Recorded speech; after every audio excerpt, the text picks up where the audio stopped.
Hello, good afternoon, and good evening. This is Ongaku to You, the podcast where three friends come together and break down what's new in the Japanese music industry. This is the podcast for the week of December 29th, 2018. I'm your host, Ken, and with me we have Gray. What's happening, dudes? And Luna. Hello, everyone. The three amigos are back again. We are, and it is exciting. We're the Three Musketeers, only not chocolate bars. We're the tripod. We're the tripod. Oh, baby. Ooh, I like that. That's Tripod, bringing baby. it full circle. I'm not a huge fan of that song, but hey, that I song's will take it amazing. anyway. You shut your whore mouth. I love Tripod Baby. That is one of my top songs. I'll shut my whore mouth. Because I just But how have disagree. we been? How'd you guys enjoy Crimbus? It was good. I got a new microphone, so perfect for recording for our podcast. Thanks to my dad who picked that up for me. Yay, Dad. Woohoo! Woohoo! No, yeah, Christmas is awesome. I worked. I'm sorry. I got Crimbus Eve off, but I had to work Crimbus Day. But it was Yeah. slow anyway. We only had a 3-man crew, so it was pretty slow. Ugh. Well, it is Christmas Day, so that makes sense. Yeah, but now it's the opposite. I have New Year's Eve, I'm working, but I'm off New Year's Day. Well, at least you get to sleep in from all that partying. Oh yeah, partying on a yacht. That's, So with your boss, so you Amazing. can't get too drunk. yeah, with my boss. My boss was like, Ken, we're going to be on this boat. Try not to hit on any of the customers, for God's sake. Can I help it if they're attractive? No. And I asked him, but what if they hit on me? What if just the laws of attraction happen? He goes, yeah, don't. Oh, man. If it makes you feel better, I will be ringing in the New Year's, enforcing parking during a Hornets game. If it makes you feel better. Why is the Hornets playing on New Year's Eve? I don't know. They are. I'll be bringing it in by myself. Well, Josh has to work, so when he's off, maybe we'll celebrate. But I'm going to be watching Ayumi Hamazaki's countdown tours. Since they all take place on New Year's Eve, I have a whole bunch I need to watch. Well, there's one thing I really do want to watch when it's New Year's. It's the Bang Dream 24-hour live Hoso. 24 hours, baby. Those poor girls are going to be trapped. Oh, Ugh. yeah, they are. 24 hours nonstop. Well, they have such a large group now, so, they can just rotate them out. Like Rotate 4 hours them of out. Poppin' Party, 4 hours of Rosalia, 4 hours of... Oh, Lord. Why am I forgetting Raise a their Sullen. names? Raise a Sullen.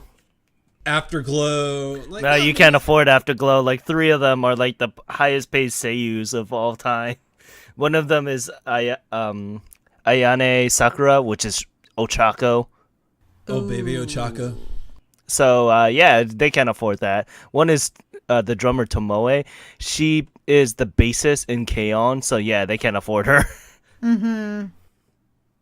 So, I don't know, it Afterglow depends is on- like... it Afterglow is depends like on the how- most stacked seiyu level ever. It depends on how their contracts read, though. Like, they might already be contractually obligated to perform this, like, so many hours of that New Year's Eve marathon. Like, oh, you It's- guys are contractually obligated for 4 hours.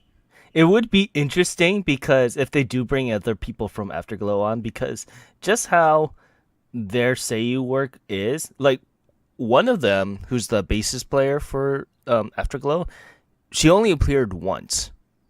And we've never seen her because she's a very, very famous seiyu. Let me just. This is great radio, by the way. Let me go look this up. That is the boon of doing this in front of your computer. In your pajamas. Oh, baby. I'm at an office right now. I can't be in PJs. Well, I'm in an office, but at home. I'm at Keller Williams right now. Company office. Company office, baby. In the dark.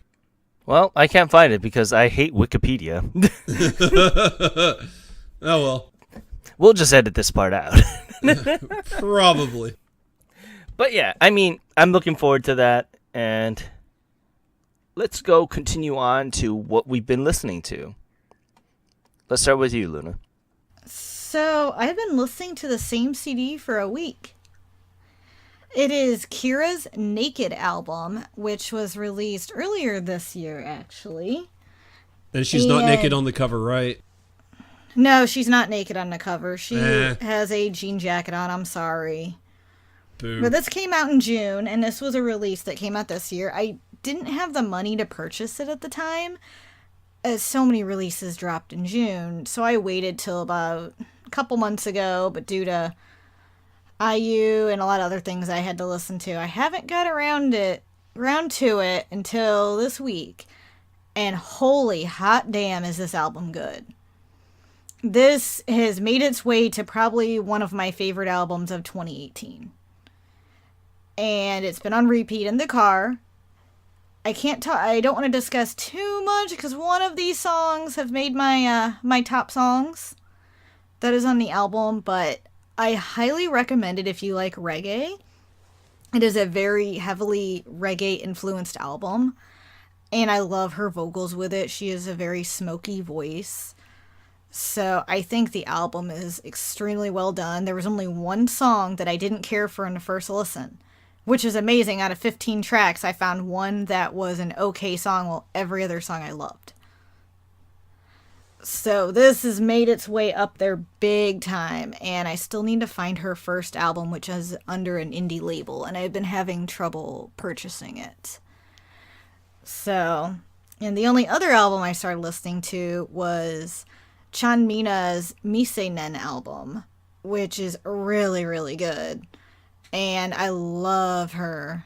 And I finally purchased this one this year as well, although it came out last year. And if you like hip hop, she does it well. And it's a very interesting album. I can't repeat one of my favorite songs off of it because it begins with an F word and ends with an R. Well, But it's a very, very good album. I know both these albums are actually on Apple Music. Fencer? Fencer? She has a song called Fencer? I like fencing. Fencer? begins with an F and ends with an R. That's why. Yeah. Oh, That's boy. the joke. But it's a very good album. There was another song called Best Boyfriend on there that has the catchiest freaking chorus ever. So I am just loving it. It's nice to know they've already wrote a song about me, even though she's never met me. So those are what I've mainly been listening to this year, besides, some of my highlights of 2018, which we'll talk about later. But not too much for me, as it's been, the holidays and a very, very busy week. So what about you, Gray? What have you been listening to?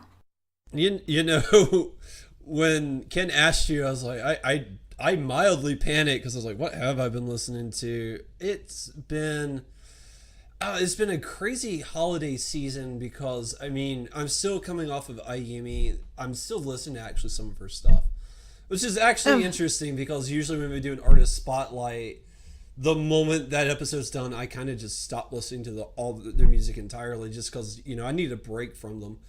Mm-hmm. But every once in a while, Ayumi stuff, I'm still listening to some of it. And so that's been kind of interesting. Was there a few more songs that you ended up really liking after we did the artist spotlight? No, it's the music I talked about on the artist spotlight are the same songs I'm listening to now. So not really, not that I can think of at least, but I'm certain there's plenty others I'll find that I like that just go. It's hard to fall in love with a long list of songs when you have to listen to get a through them all at career once in yes. 4 weeks. It's just hard to do that. And I feel like she's an artist you'll go back to anyway, because even after the artist spotlight, I was still listening to a couple of her albums anyway, because I had a few stuck in my head. So I had to listen to, a few of my my usual favorites anyway, so I know what you mean. Oh, well, I like listening to my number 2 on that list. And when I'm on the streets in the city, just because it fits. And I feel like I'm in a movie. So it just gives me like that delusion or whatnot.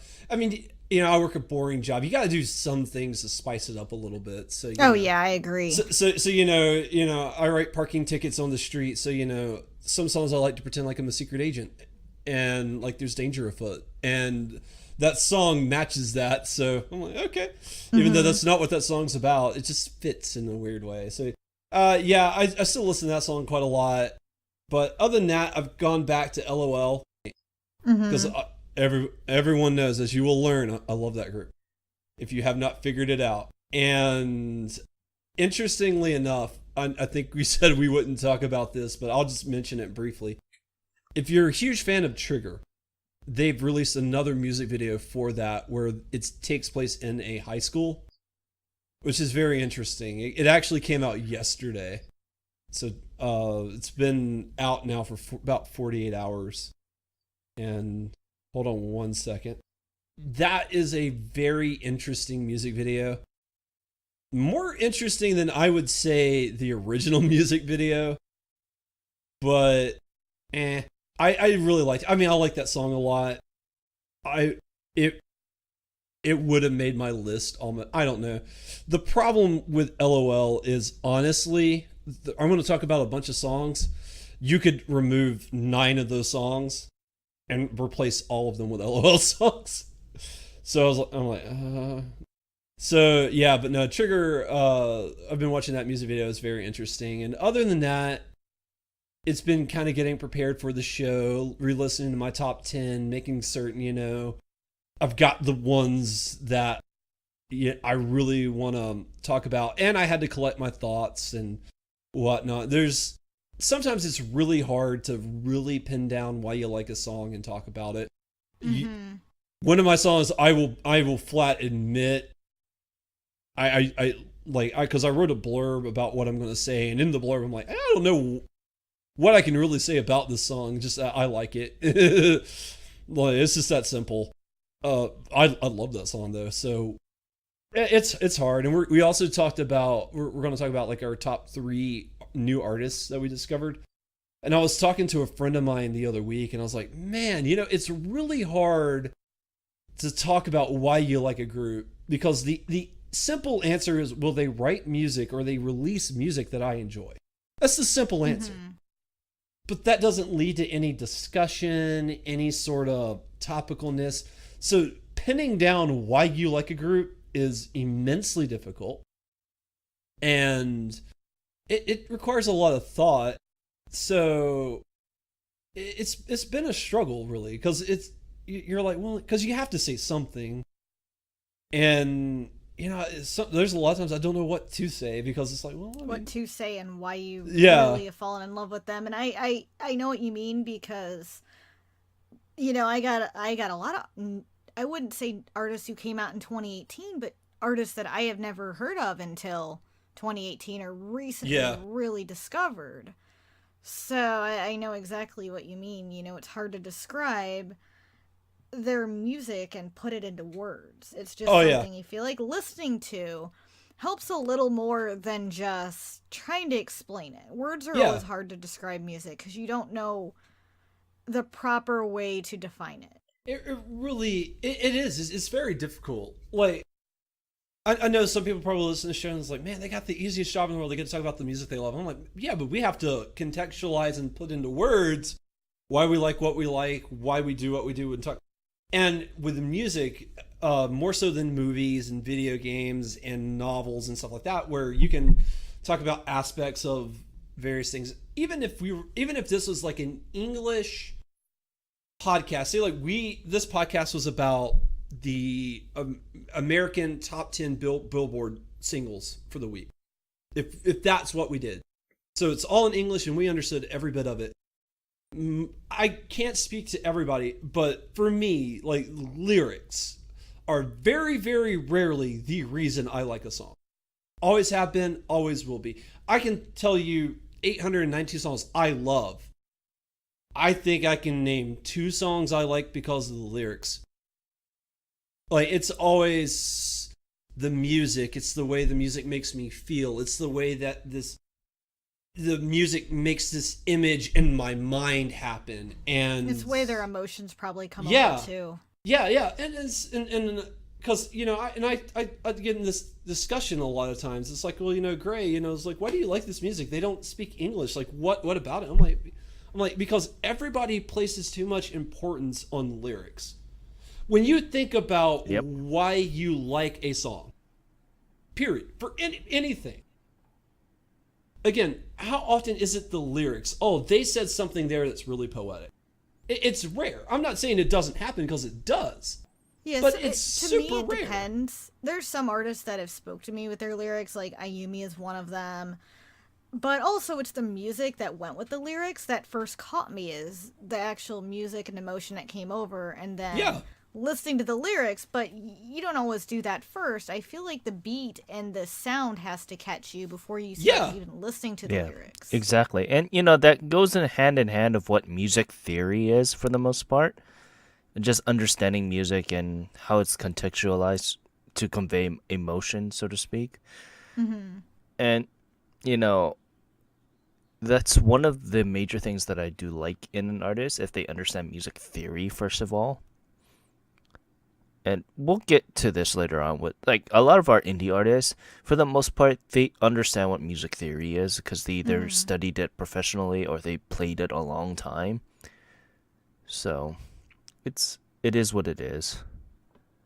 But yeah, that's what I've been listening to. What about you, Ken? Going into deep discussion about music theory and reason. Yeah, That's well, what we're here for. I mean, the situation called for it. But yeah, I've been listening to a various amount of things. I finally got my iPod synced up, so I've been listening to a lot of stupefied things. Let's just say this much. When you just said stupefy, I thought of Disturbed song Stupefy. Yeah, don't. I know I Disturbed love had a that song song. called Stupefied. I like them a lot, so soft spot right there. Especially that song. Yeah. So I mean, it was alright. I mean, I got to a lot of my older songs. I got to my juicy playlist like usual. I got finally to an area of work where I can actually listen to music And not But, offend people. and not offend people. Well, I'm on the like if the phone rings, I pick it up and I don't listen to music anymore. But it's just like when there's downtime, like it gets so boring, mediocre just to be sitting at a desk. I need to listen to something. Well, even when I'm doing real estate and I'm making my phone calls, like I always have like a little music playing in the background. I mean, it's low. The people on the other end of the phone don't hear what I'm listening to. But I don't do silence. It's not something that I handle well. I need music or something going on in my life 24 hours a day, 7 days a week. Like, I have to hear things because silence to me is very unnerving and makes me very uncomfortable. So even if I'm doing something mundane or simple or anything like that, I always have music playing. And if I'm making like phone calls or anything like that, or if I'm at work or doing anything like that, I always have some sort of music on, or I'm listening to a podcast, or like I'm always trying to listen to something and hear something. So Yeah. So, but for me, I've been listening to Dalco's new Watashi Teki Ryoko album that came out a couple weeks ago. I is like that any it. good? If you play Dragalia Lost, it's pretty much the entire soundtrack is on there. Go on. Yeah, so it's really good. I mean, I like it. It's fine. Well, Like I the heard main. I heard the you main talking it up theme on the song. Podosaurus, and so I got really interested into it. Yeah, it's good. It's good, and Kyo, he really I guess he got turned on to Dalco, so I was like, oh, I guess you should watch the Kohaku because this is her first time going on it. Woohoo! And it's funny because then all the fans of like popular music, they're like, oh, when did it become all anime? Well, it's funny because she's like one of the first Shibuya K style artists to ever appear, so it's interesting nonetheless. But anyway, this is the end of the year, and we wanted to talk about some things. First and foremost, the Oricon 2018 list that they just released this past couple of days. And not surprisingly, they broke it down into several things. They broke it down to top selling artists, which, we don't cover Blu-rays and DVDs on this because if we did, then I think we would go crazy. Oh, broke. we'd go We insane. would, although we probably should give one a giant mention too, just because of the selling point. Yeah, we'll get to that, and let's break down into the top 5 for these. So the artist number 1 is obviously Namie, because we've been seeing her throughout how many months we're finally was on straight since we were on the podcast? About 4, right? It dipped out Yeah. around March, right? Yeah, Yeah, March or April. yeah. It And went it through came like back too. March or April. It came back in right May around and the- June. Yeah, it Or came no, back- it came back in September too. It came back right around the time that her Blu-rays were gonna come out for the Yep, tours. which was September, so I feel like August is when it started reappearing. Yeah. So, I mean, this Nami's grand total, if you just look at this, it's amazing. She sold about 190 billion ends worth. So about 1.9 billion dollars worth, give or take. Transition. That is just crazy. But I mean, it's a good end to her 25-year career And- if you look at it. Yeah, it is. It is. And with this, she became number 1 again, and she's the first solo female artist to have done back-to-back in 11 years since Koda Kumi back in 2007. Mm-hmm. So, as the Heisei era ends, so should the Heisei era pop queen, so to speak, yeah. Mm-hmm. That's very poetic. Well, I didn't write that. I translated it. I didn't write that. I straight up translated it. I added the pop queen part, but because that's all subjective at this point. But, Yeah, Queen no. of hip hop. queen of hip hop. Heisei's queen of hip hop. I would I say said more hip-hop. pop than hip hop. Well, that's what I said. I said hip hop because of her Yeah. Queen of Hip Hop album. Because it's Yeah. like a pop but a R&B feel type of thing. I don't know. Yeah, I like so. to make that little pun. But yeah, let's kind of go over the other artists that made it this list. Number 2 is Nogizaka 46, which isn't really surprising there. They rounded out at 103 billion yen, so $1.03, give or take. I mean, it's not surprising. It is a huge step for their small career. I believe they only started like around 4 to 5 years ago. So, but going down, number 3 is AKB48, selling about 77 billion yen, so about $700 million, give or take. Number 4 is Arashi. Arashi's always on this list too, so I'm not really surprised.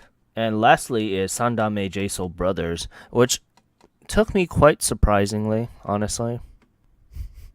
Am I just talking to myself here? Well, I mean, I'm not too. I mean, I guess it is a little surprising, the G Soul Brothers, but they did have some good releases this year too. Yeah, they did. I mean, it's interesting that like Exile didn't get on there by itself, but just That's what I was surprised by, is that like there's no Exile or anything like that. It is nice to see the J Soul Brothers on there. I think they had like 1 or 2 songs I really liked this year. Yeah, they had a good year. Well, they're on the list, of course. They had a good year. That's stupid statement. And let's go on to this run-of-the-mill singles list, which, oh god, speaking of AKB, they broke some records. They are now 9 consecutive years taking the number 1 and number 2 top selling single. So I wanted to go into a little discussion with this. I think AKB is gonna split up by 2020. The reason why is they're gonna hit the 10 consecutive years and then they're gonna split. Do you think? Is the reason why you think they want to go out on like a high note, or like? Because with this record, they already made the records with 9. They Yeah. want to They probably want to make it a T point that no one's gonna reach this. But that's just my belief. I think 10 years straight on the Oricon top selling 1 and 2 is good. But that's just my belief. It'll be interesting to see what happens, definitely. But if they do split up in 2020, I mean, you have the rising popularity of Nogizaka 46 and Keyakizaka 46. I know it's all Akimoto, but I mean, these two groups are really popular. I mean, you look at the top 10, it's populated mostly by these three groups.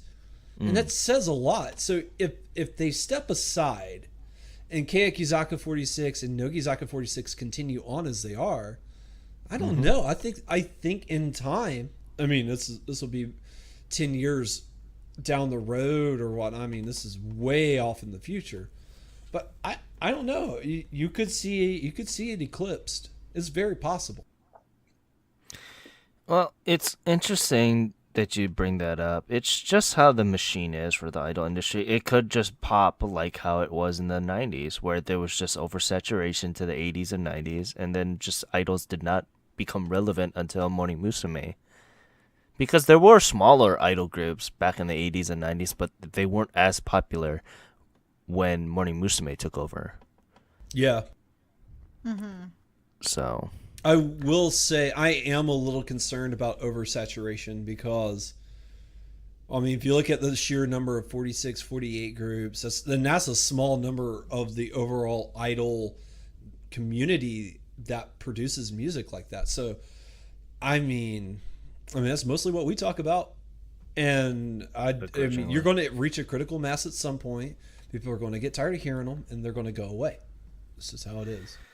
yeah, I mean, AKB is an interesting thing. Like I said, they've been at the peak of their popularity since, I wanna say, Beginner, which was when the 9-year reign started. And Beginner was a good song. In my definition, I think River is a much better song, but Beginner is when they started making popularity. That's the song that appeared on the Kohaku when they first appeared. Oh, okay. So, when they first appeared on the Kohaku, way back when, that was one of the songs that they did. That in Heavy Rotation. But, yeah, it's interesting to see this because I think they're just going to go off with a bang. They're going to try and reach 10 years just to stampede and make a mark saying, hey, no other group is going to ever make this. So we're just going to leave it as is after that. But who knows? I mean, I'm just saying as a music industry standard, I would think you would want to leave with a bang, so to speak. Yeah, 100% that. Like, you want to go out on top or what? Because you go back to, this is going to be kind of a dated reference, so just bear with me. But, if you go back to Seinfeld back in the 90s, the height of their popularity was the 9th season. They couldn't go any higher. And they chose to end at that season because the lead writer was like, well, we want to go out on a high note. We don't want declining viewership and just kind of peter out and whatnot. Like, we want to go out while everything's good. So that's why they ended it where they did. And so if you take that same approach and apply it to this industry, which is very interesting because I hadn't really thought about it this way, there's merit to that because you don't want to peter out. You don't want to overextend the market and stuff like that. That being said, as much money as they're making, it'd be really hard. I don't see Akimoto in 2 years going, you know what? I think I've made enough money. I'm just going to step away. But yeah. I mean, besides AKB, Teacher, and Sentimental Train Wreck took number 1 and 2. Number 3 was Synchronicity by Nogizaka 46, which in my mind is a much better song than number 4, which is Jiko Jo de Iko. I could not disagree more. I know. We'll get to that. Number 5 is No Way Man. I'd said my piece with this. Jamba Ja is also meh. I love that song too. Oh god. Kairi Hang it Michiwa Ukuden Shitaku Naru by Nogizaka 46 took number 7. Glass of Water took 8. Ambivalence took 9. And King and Prince with Cinderella Girls took 10. I am quite happy that King and Prince took number 10. I am too. Mm-hmm. They That's beat out awesome. Arashi in single sales. That's surprising. Granted, Arashi took it all back with Blu-ray and DVD sales, but that's a whole different beast there. Eh. Well, also Arashi is the 11th one, so I mean they beat him out by 1. Yeah, so let's continue down the list here. BTS made it with Fake Love and Airplane at number 12. Memorial from King and Prince also took number 13. And Arashi took up 14 and 15 with Find the Answer and Kimi no Uta. Ikino Punchline took number 16. Mushiki no Iro, which I don't know why is not doing better, took 17. Ironically, Lemon is only 18th with only 382,000 copies. But I think this is specifically physical copies, not digital sales. Yeah, I'm fairly certain that's just physical copies because we know digitally Lemon sold like a beast. And then Twice took 19 and 20 with Wake Me Up and Candy Pop. And yeah, that's pretty much it for the singles there. Let's continue on with the albums. No, not surprisingly, finally took number 1. However, since we finally have the hard copies for the 2018 and 2017, do we know the final counts for finally? The final count, you mean with 2017 and 2018 combined? Yeah.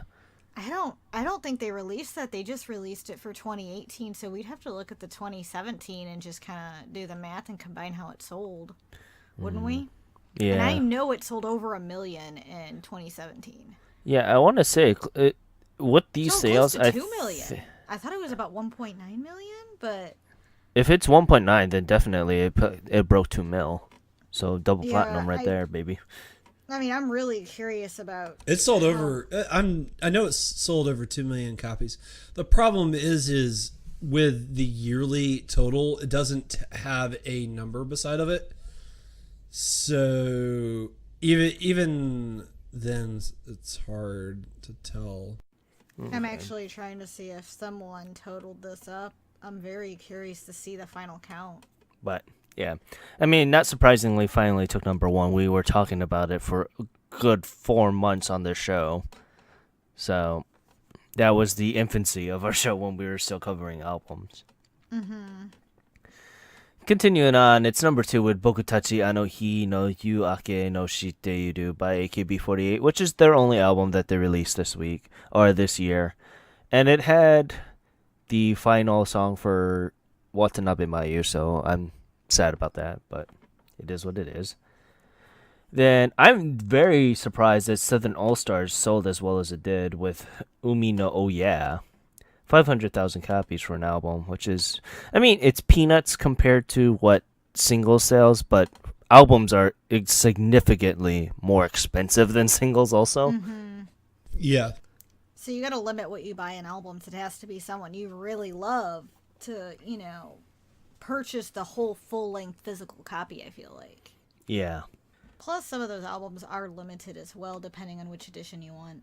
Yeah, depending on. And number 4 is Mr. Children. Number 5 is Utada. Real quick. Number 6. Well, Real quick.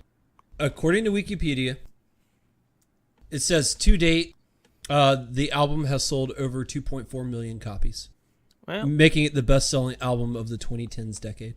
Well, like I said, Heisei Queen. Oh, baby. Yep. I agree with that. BTS made it on this list, both BTS and Twice, with 7th and 8th with Face Yourself and BDZ respectively. And Wanima's on there with number 11. Surprisingly, Ooh. They haven't released anything after that, though. No, they've gone quiet. But I'm glad that they had a good year. Yeah. Future with Sandame J Soul Brothers came in at 12. Bootleg by Yunozu Kenshi, 13. BTS also came up there again. This is their album from middle of the year. Yeah, I want to say middle of the year. Sounds and right. Greatest Showman. Oh, baby. Hugh Jackman. Number 15. I'm not surprised because that we kept seeing that pop up all the time. Greatest Showman. You know, it stayed on there for a while. Yeah, it did, because everyone just loves the Jackman. Of course they do. Who doesn't love him? Ryan Reynolds, maybe? I don't know.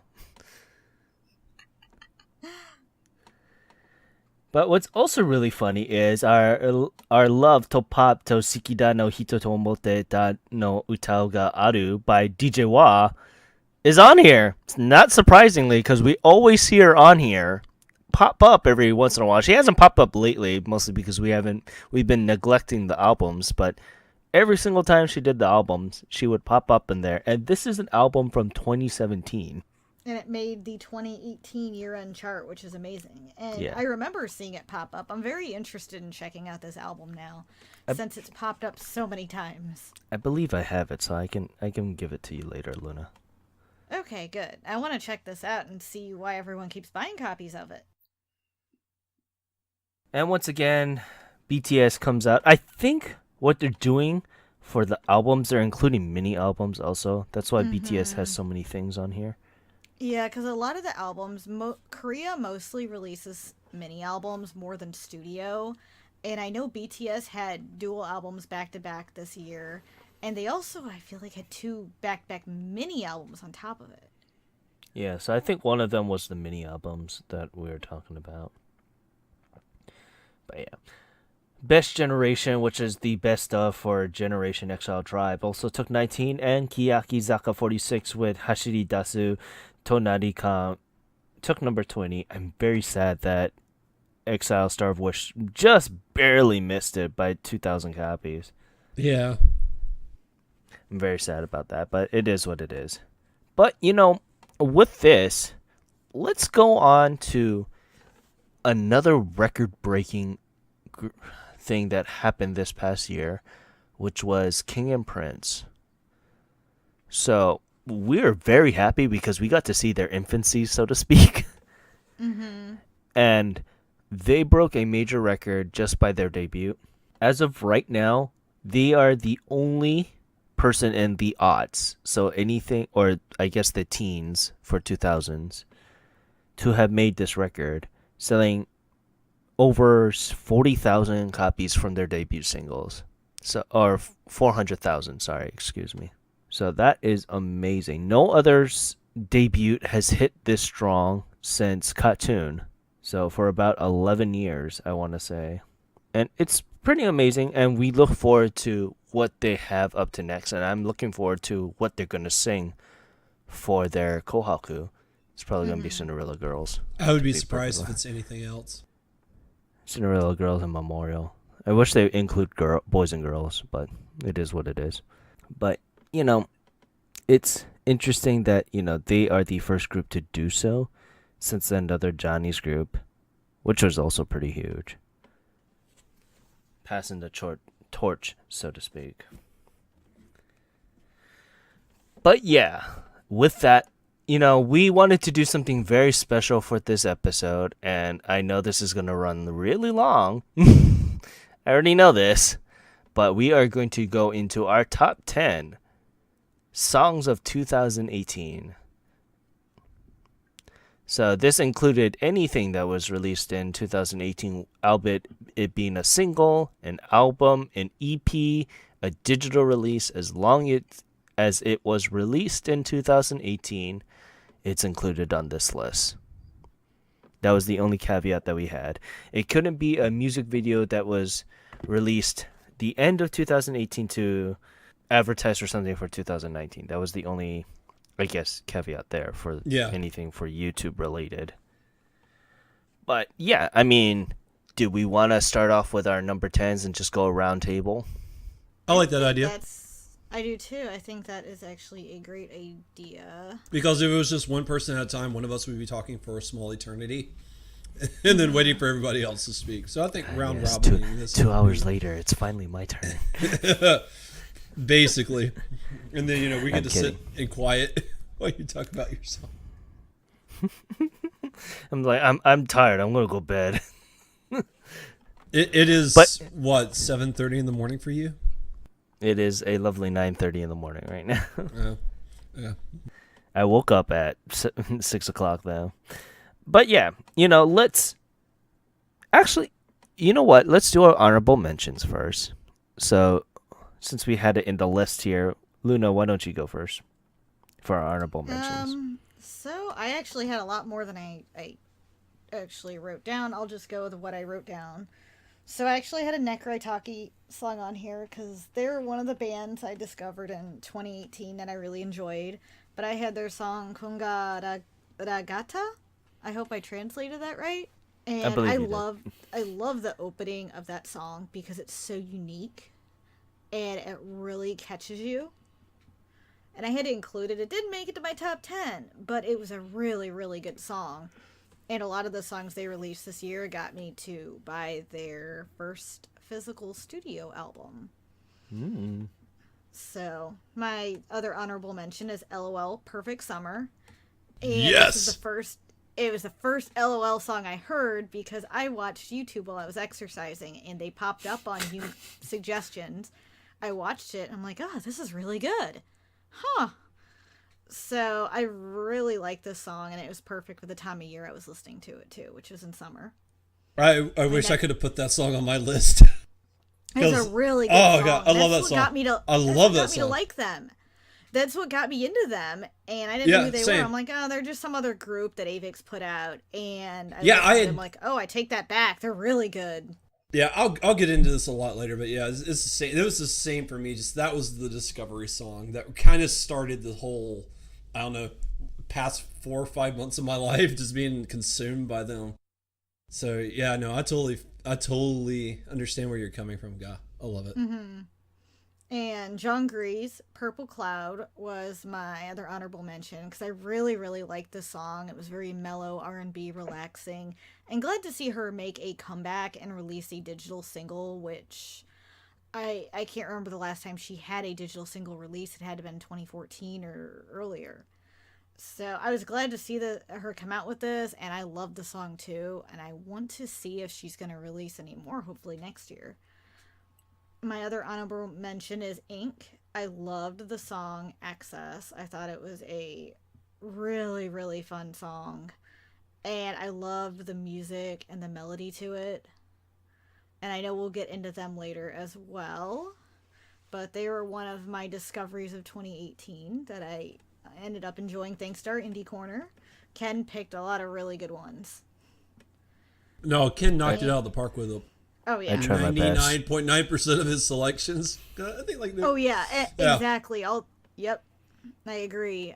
My other one was Boa, and I had trouble picking an honorable mention song because I loved her whole Watashi ga ii no. I totally said that wrong. Her newest album that came out in February, Watashi ga ii No no kano kana. ii no kana. I loved that album, and it was so hard picking a song because it was a solid album. I thought Arigato Sayonara stuck at the most because I always got that stuck in my head, and it was such a nice, mellow, catchy song. I just loved it. And Juju, I had to include Juju. Time to go to New York. I know. So I loved her Eye album. I thought it was fantastic, and I still need to purchase this. I have Me it too. digitally, but I want a physical copy. And Roll the Dice was my favorite song on this album. I love the jazz feeling to it. It's such a fun song. And as soon as I heard the song, this was my jam. It was just an amazing, amazing song. And Crystal K also, she had a album that came out this year as well, and I loved her song I Just Wanna Fly. I thought it was so good, and it was not released as a previous single, it was on the album, and I love the mixture of English and Japanese in the song, and it was a really fun song. So, and I felt like there are a lot more songs that came out this year. SKE48's Mushiki no Ito. Oh my god, that song is amazing. And it was in my top 10, and then I got taken out, then I got put back in, then I got taken out again. And I love it. It was the first SKE48 song I heard, and it's still my favorite. And I need to buy that single because I bought some of their other ones, but I don't have that one. So Yes, that's what really got me into them. it is their best single of 2018. You hear that, Gray? Hey, I agree. The best it's on single. my list. Yep. I love Ikanari Punchline and the one that they just came out with, but I will 100% agree. Mushiki no Hero is Stand the by best. me. It's the one that's on my list. It's the one I'm ready to talk about. It was the best. And I also liked We're the Queens and Eternal from IU's Trouble album. I thought those were really, really good songs as well. And Eternal reminded me a little bit of her older style, which is the reason I absolutely loved it. So, and now I'm going off the list I initially wrote because I didn't include everything. I ran out of space. So I'm going to stop right there because I can think of other ones, but we all got so many, songs that we really enjoyed. So, I mean, at this point, Gray has a top 20 list. I have a top 25 list. So why don't you go through your honorable mentions real fast, and then we can go on to mine. I was re-looking over it, and I was like, I saw one song, I was like, wait, that wasn't in my top 10? I thought I placed it in there. And it's not. Oh, well. So I'm only going to talk about a couple of them because some of them we've talked about a lot throughout the year, and there's no sense in me dredging them back up. I did place like Teacher on my list because that was my favorite AKB song of the year, but there was a couple of contenders. I know, I can hear the groans now. I care not. I really like that song. I like that, and I like Jabba Ja. Like, I love both those songs a lot. I have to respectively disagree with that. Those choices. And that's fine. In 2018, not their career, in 2018, what other song would you pick, Ken? For AKB? For AKB. Nothing. Because none of their songs were good this year. Nothing. Nothing. You hear that, Akimoto? Nothing. Nothing. Jumpa bird. Ja sucked. Teacher sucked. Stamp. No Way Man sucked.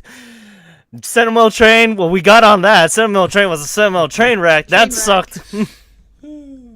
Actually, Nothing that AKB. You know. I'm not gonna do this again. I'm not gonna do this. Nothing AKB put out this year I promised myself. was not up to the golden standard. SKE did better stuff. HKT did better stuff. Even the stupid boat group, STU48, did better stuff than anything AKB did this year. You heard that. I need to calm down now. That was fun. But yeah, Teacher is on my list. Mushiki no Hero was on my top 10 list. It had to go because of a last minute addition, but there's no way I was not going to put that on my top 10, so something had to go. So Mushiki no Hero took the dive for the team. So anyways, there's a couple of songs I do want to talk about on here. Like I said, I'm not going to go into a whole lot of them super deep, but there's a couple songs that we haven't touched on a whole lot. I just want to touch base with real quick. First off, Union by OXT is a stellar song. It's the opening to the SSSS Gridman. I always have to count out the S's. And that show is amazing. If you're not watching it, you're doing something wrong with your life. The show's awesome. So Apparently, I'm doing something wrong with my life, especially if I have to listen to AKB stuff again this year. Well, AKB48 has nothing to do with SSS Gridman. You can go watch it and listen to Union. It's an amazing song. Okay, I'll listen to that then. So there was Union, which was an amazing song. The Take Me Under by Man with a Mission song is amazing. I absolutely love that song. Yep. Yes, it's been a while since I listened to Man of a Mission. I love Man with a Mission, and I don't know, they had a light year, it felt like, but they did have an album come out. And They also had the world tour, that's why this year. Oh, yeah, that is right. Yeah, they did have that world tour. And it's weird that I remember that. I really liked Lenny Code Fiction's Make My Story. That song really made like the last little bit of My Hero Academia. And sorry, the Dr. Pepper I'm drinking is coming back to haunt me again. But, anyways, there's a couple of songs I do want to talk about on here. Like I said, I'm not going to go into a whole lot of them super deep. But there's a couple of songs that we haven't touched on a whole lot. I just want to touch base with real quick. First off, Union by OXT is a stellar song. It's the opening to the SSSS Gridman. I really like that song. Yeah, Lenny Code Fictions and Make My Stories is a stellar song. What a great way to open up My Hero Academia. What a fun song. I love the opening. The visuals weren't the best, yes, but the song just sells that show in a really cool way. So definitely recommend that one. And another anime song is Binary Star by Sawano Hiroyuki. The song is absolutely amazing, and it's in English, so it's one of the songs you can kind of sing along to. It was the opening for the remake for Legend of Galactic Heroes, which is supposed to be like one of the best anime ever made. And I actually never watched I haven't seen the original series at all, and I didn't watch all of the 13 episodes they produced this year either. I only watched like the first 7 or 8. But I was really enjoying it. I just got to get back to it. But this is a really, really good song, and I would recommend that. The one song that I could have sworn was on my top 10, and for whatever reason is not, I'm still trying to wrap my head around this, is Hard Hit by the Rampage. Holy Folito, do I love this song. I listen to it on repeat all the time. It is an insanely good song. I love it to death. This is my favorite song they do. I'm looking forward to their next single. So I can get the English version of this song, because every time they release a new single, the last single they release an English version of. So I'm really excited for whatever they come up with next, so I can get this song again in English so I can sing along with it. And it is just one of the best songs I've heard this year. I was surprised, and going back and looking at my list, I was like, oh, well, I didn't see why I didn't make it, but it was a tough year. There was a lot of contenders for the top spots. One was never in contention, but anything past that, it was a tough list. So it was hard, but there's others. I'm not going to talk about them here. I did love them. I would be happy to talk about them, but I don't want to spend too much time talking about my honorable mentions. So I want to pass it on to you, Ken. What were some of your honorable mentions? So my honorable mentions. Oh boy, let's see here. I mean, I had a couple that I only added to the list, but there was a lot of songs that I really wanted to put on this list. One of them was She's Like Summer. Like the Aini Ikanakcha. I really loved that song. And Luna, I knew that you really liked that song also. That's the one that she was in the bedroom. Yes, I thought it was such a good song, and I loved her vocals.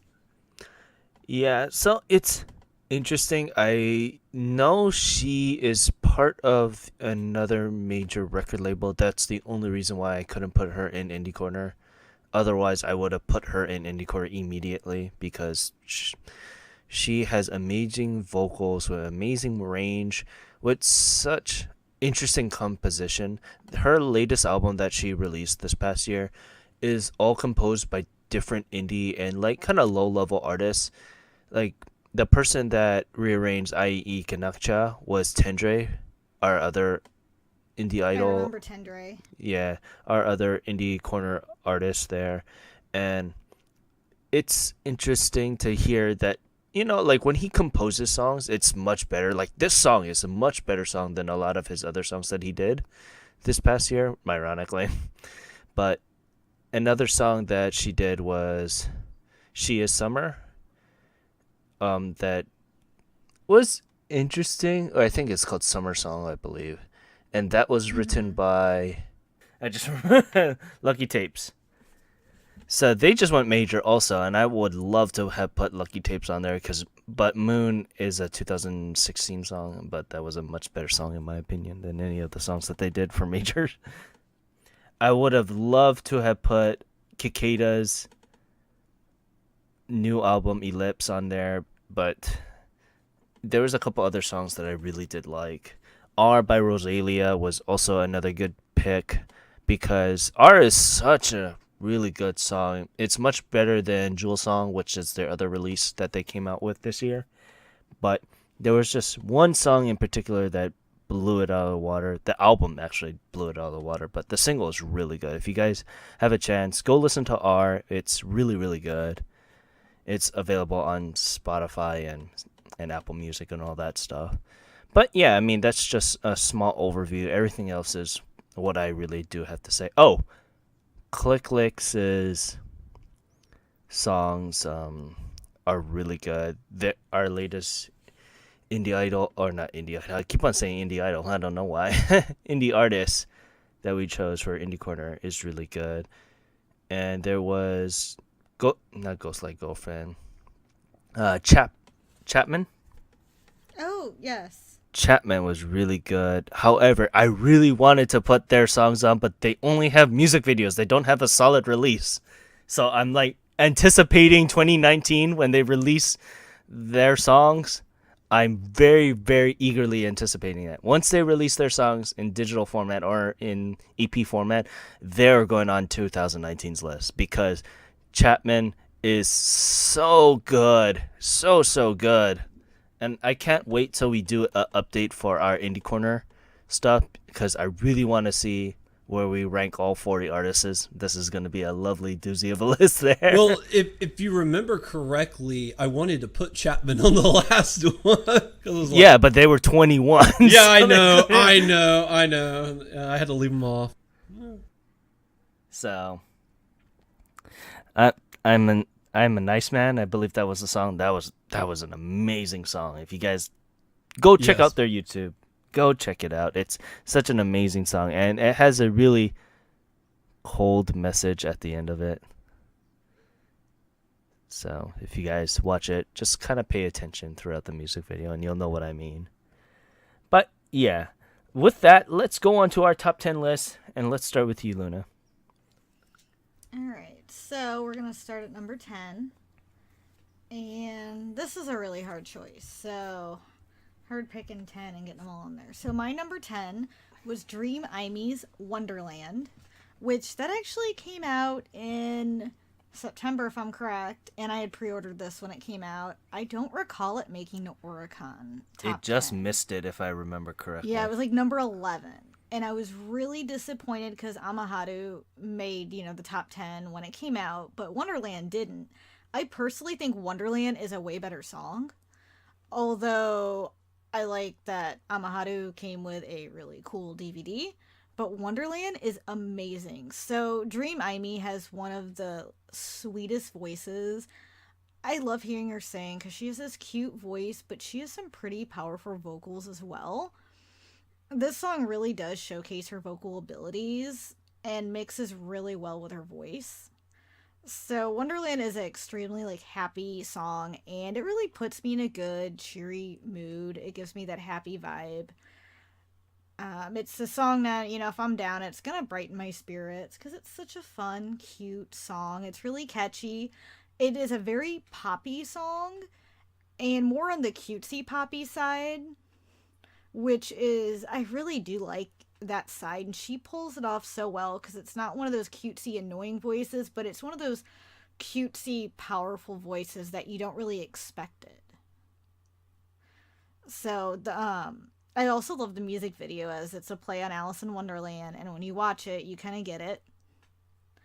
The B-side to this, Next, was amazing as well, and that was my tie-up between Wonderland or Next because I loved both songs. Well, Wonderland was a lot more, happy, upbeat song. Next was a lot smoother, more relaxing song. But Wonderland as one, it just really stuck with me by her, and it was a very standout single. I'm still disappointed it didn't make the top 10. Yeah, I'm disappointed that it didn't also because it was a really good song. I loved it too. And when we did it for the review, right? And I had to listen to the song religiously for the most part. And I fell in love with the song. And I'm really disappointed that it didn't get into the top 10. For whatever reason it didn't. And it might have just had, I think there was a lot of other singles that dropped that week, so it was just a bad week for it to drop. Yeah, usually that's the case, unfortunately. It is a really cute song. I really liked it. Yeah, so. But yeah, I mean, with that, let's move on to your number 10, Gray. Awesome. Okay, so my number 10 is a song we've actually already talked about earlier in the year, and we talked about it when we did the artist spotlight for this person, and that was Utada's Play a Love Song. This song, back when we did the podcast where we did the artist spotlight on her, I said, this is my number 5, but in time, I could see it overtaking a lot of the songs on this list because I love this song so much. And honestly, ever since we've done that podcast, I haven't really listened to a whole lot of Utada except for this one song. I still go back, I still listen to it. I absolutely adore everything about this song. It's so good, and it really fits Utada really well. I feel like a lot of times, like in her modern style or whatnot, I don't know, just like she has a style and I like it. I like her style a lot. But at the same time, it just sounds like she's trying to be something she's not. And it's just, I don't know, it's very hit and miss with me. But Play a Love Song just hits all the right notes. It's this really great song.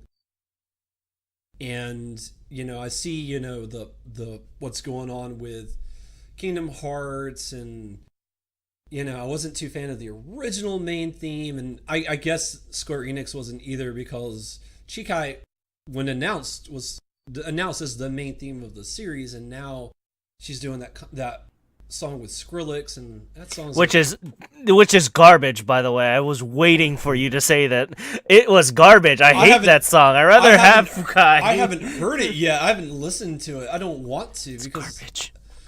Like just hearing like the music, and I'm like, I've never been a Skrillex fan anyway, so I'm like, well, I don't. When I saw the news, I was like, why is she partnering with him? I don't get it, because his style and hers are radically different, and sometimes you have two radically different people come together and they make amazing music. So I totally get it. I'm not down on that idea per se, but I felt it was like really weird that it was Skrillex and her, and I haven't listened to it. I really don't want to listen to it. Listen to it, and then you can have an opinion on what song was better. Probably Chikai, and Chikai's not that good. So, I mean, yeah, but Play a Love Song, in spite of all that, is still a stellar, amazing song. And it for me, it's a reminder of she's gone through a lot. Sometimes it feels like she's not like the same artist she used to be. But I think this is a great reminder that she still has a lot of talent, and I feel like in a lot of ways she's not being fully utilized. So definitely recommend Play a Love Song. It's really good. It's her best song of 2018 by 2 Miles in the Sunset, and I don't know if there's any much more I can add. Like, this song is great. Yeah, I mean, like I said, I loved it since I heard it back when it was doing the lovely Mitsuya cider commercial. I loved it then. I still love it now. It's an amazing song, and I've always loved this song. And I agree. I really like this song. This is one of my favorite songs on Hatsukoi. So I thought it was a really, really well done song, and definitely one of my favorites. So yeah. I mean, with that, I guess let's move on to mine. And mine, this list, oh my goodness, I didn't number anything, but I'm just kind of pulling what I kind of just like throughout the year. Yeah, and I will say is like, because like we have the list in front of us. This is just behind the scenes, so like we have the list in front of us. So like I know every song Ken's going to talk about, but they're not in order. So I'm really interested to see what order all this is going to fall into. I'm fascinated. Well, we'll get this song out of the way, which is Shimizu Shota's Friday song. I love this song, and probably one of my favorite new artists. Not my favorite of new artists of 2018, but one of my favorite. If we were doing a top 5, he would have been on there. I love his return to new style. Granted, his old style is a little bit more better for my better tasting, because he does this really weird auto-tuning now with R&B, and which is really popular for the Western style, but I disagree with it, because he has an amazing voice regardless. So Friday is his return to form, so to speak, because this was his big comeback, and it was really good. I really did like it when Suntory was doing their Suntory Sundays, which was like a new song every first Sunday, which is kind of like Exile Fridays. It was really good, and it got me to bait me out to go buy his album, and I love his album. His album was amazing. And Luna, if you get the chance to try and get a listen to it, I'll send you the files later, but it's an amazing album. It's one I've wanted to listen to because I really like Shota Shimizu, and I'm very interested in hearing it. I love Friday. I found it very, very interesting. And the video was really neat too. But I feel like it was a good comeback. I'm still iffy on the auto tuning, but I think he did it very, very well. Yeah, that was my only gripe with the song is that he came back and then it was just auto-tuned and I was like, you have such an amazing voice. You don't need to be auto-tuned. Yeah, if you want to listen to his older stuff is amazing because it showcases of how much of a amazing vocalist he is. Yeah, I'll say when I heard this song last night, I was actually surprised. It was a very Western, just like from the music and styling. Like it sounded like something you'd almost hear on the radio in the States in a weird way. I was expecting the rapper to come on at any second, and I don't remember there being any rapping at all. So that kind of surprised me a little bit. But it was a very interesting song. I don't know if I'd say I personally loved it, but I did find it very fascinating, and I would be interested to hear more of his music because it was interesting, and that even if it wasn't my thing, I guess it's the auto tuning that might have been the thing that really kind of was like, because I agree with you guys. It felt like it didn't need to be there. It felt out of place in a weird way, but I guess that's what he was going for. I don't know. I know auto tuning's big in Korea. You gotta keep up with your competitors somehow. I guess I don't know. So. But And it was interesting. He's a Japanese American boy. He was raised in New York, correct? Yep. Okay. I thought he looked a little white. No, he's Just a little Japanese, but he's okay. Japanese American. And didn't he do My mistake. some lives in New York for a while too? Yep, he tried to do it in New York. That's why his stuff is fairly Western style. That's what I And really that's- do love about it. Yep, I'm the same way, and I feel like he really showcases that, and there's a lot of other singers who are Japanese American who've done the same thing, and I always like their style because they brought something unique to it. Definitely. Or at least unique to Japan, Yeah. because American and Japanese styles really do vary. Like I said, I think I should just move to New York. Hang out with Shota Shimizu, maybe And Juju. And Crystal K. and Crystal K, and maybe go see Juju and Yep. propose my love to her. And Michi. Michi lives in New York too. Yeah. Everyone lives in New York. I think we gotta go to New York again. I think Utada grew up in New York as well. So Yeah, Yes, there we she's go. from New York. Kuma She's from New Power, York. baby. Hartsdales is from New York. Okay, So- I'm formally announcing that I'm packing up my things and heading to my workplace's New York office. you hear Be that, careful son? of the cold. I've had it with your heat. I'm going to a place where it's super cold and I don't like you. Yes. Speak the jazzy accent. But yeah, Juju, with my that, babe, let's I'm move coming on. for you. Juju, let's go. But yeah, with that, let's move on to your number 9, Luna. So my number 9 is Kato Milia's "I Hate You." And those of you who have probably read about this, is I did write a review on the EP that this was on, EP. And then she released her LP Femme Fatale, which this song was also on. And I absolutely love this song. I like how it starts. And you don't really know what you're getting into because it sounds like it's going to be auto-tuned. She starts with a auto-tune voice saying, "I hate that I love you." And then it kind of goes into that beat, and I love the beat of this song. It really drew me in. I think it was the catchiness of it. And it's like an upbeat pop, somewhat dancey song. And I think her vocals just flow with it so well.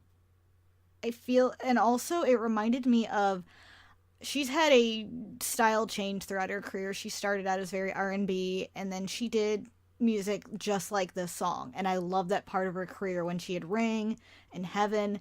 This really reminded me something from those albums, which is the reason why I love this song so much. Out of all the songs on I Hate You EP and her Femme Fatale, this one always stood out the most to me. And I just love it. And every time I hear it, I have to listen to it more than once. Plus, the music video is awesome. It reminds me of those Call Girl commercials you used to see on TV. And it's like a total parody of it. I really wish, if she's under Sony, so you can't watch it on YouTube. Her EPs came with the DVD, so that's how I got to watch it. But I wish if everyone could see this video, because it is amazing. It reminds me when I stayed up late watching those really crappy Call Girl commercials. So it made me laugh, and she has a really unique fashion style, and I feel like it shows in this song as well. So it's one I highly recommend. I think it's on Apple Music. But it's Sony, so who knows, since they've been taking things down. Yeah, we don't speak ill of that. And don't forget, you can call me at 1-900 call now. Yeah, that's kind of what she did in there, is the 1-888, you know. It's like I can hear it now. Are you feeling lonely, big boy? Need somebody by your side? Call our hotline now to talk with a sexy representative. But it was funny because she had the phone in the video and was kind of singing into it with the dance. I love it. It's still it's probably my favorite video of 2018 for music videos. Now I really wish I could see this music video. I'll see if I can record it on my camera and send it over to you. I will watch it. I'll try my best on my end to see if I can procure it. But this song threw me off because I didn't think what it was going to be. Personally, the ending threw me, or the beginning of the song threw me off with the keyboards. But then when it got to her singing, it turned a 180 of what I initially thought of the song. And this is another reason why it's such a good song, because it changes your expectations of what her style is and what she can do, which is amazing in my opinion.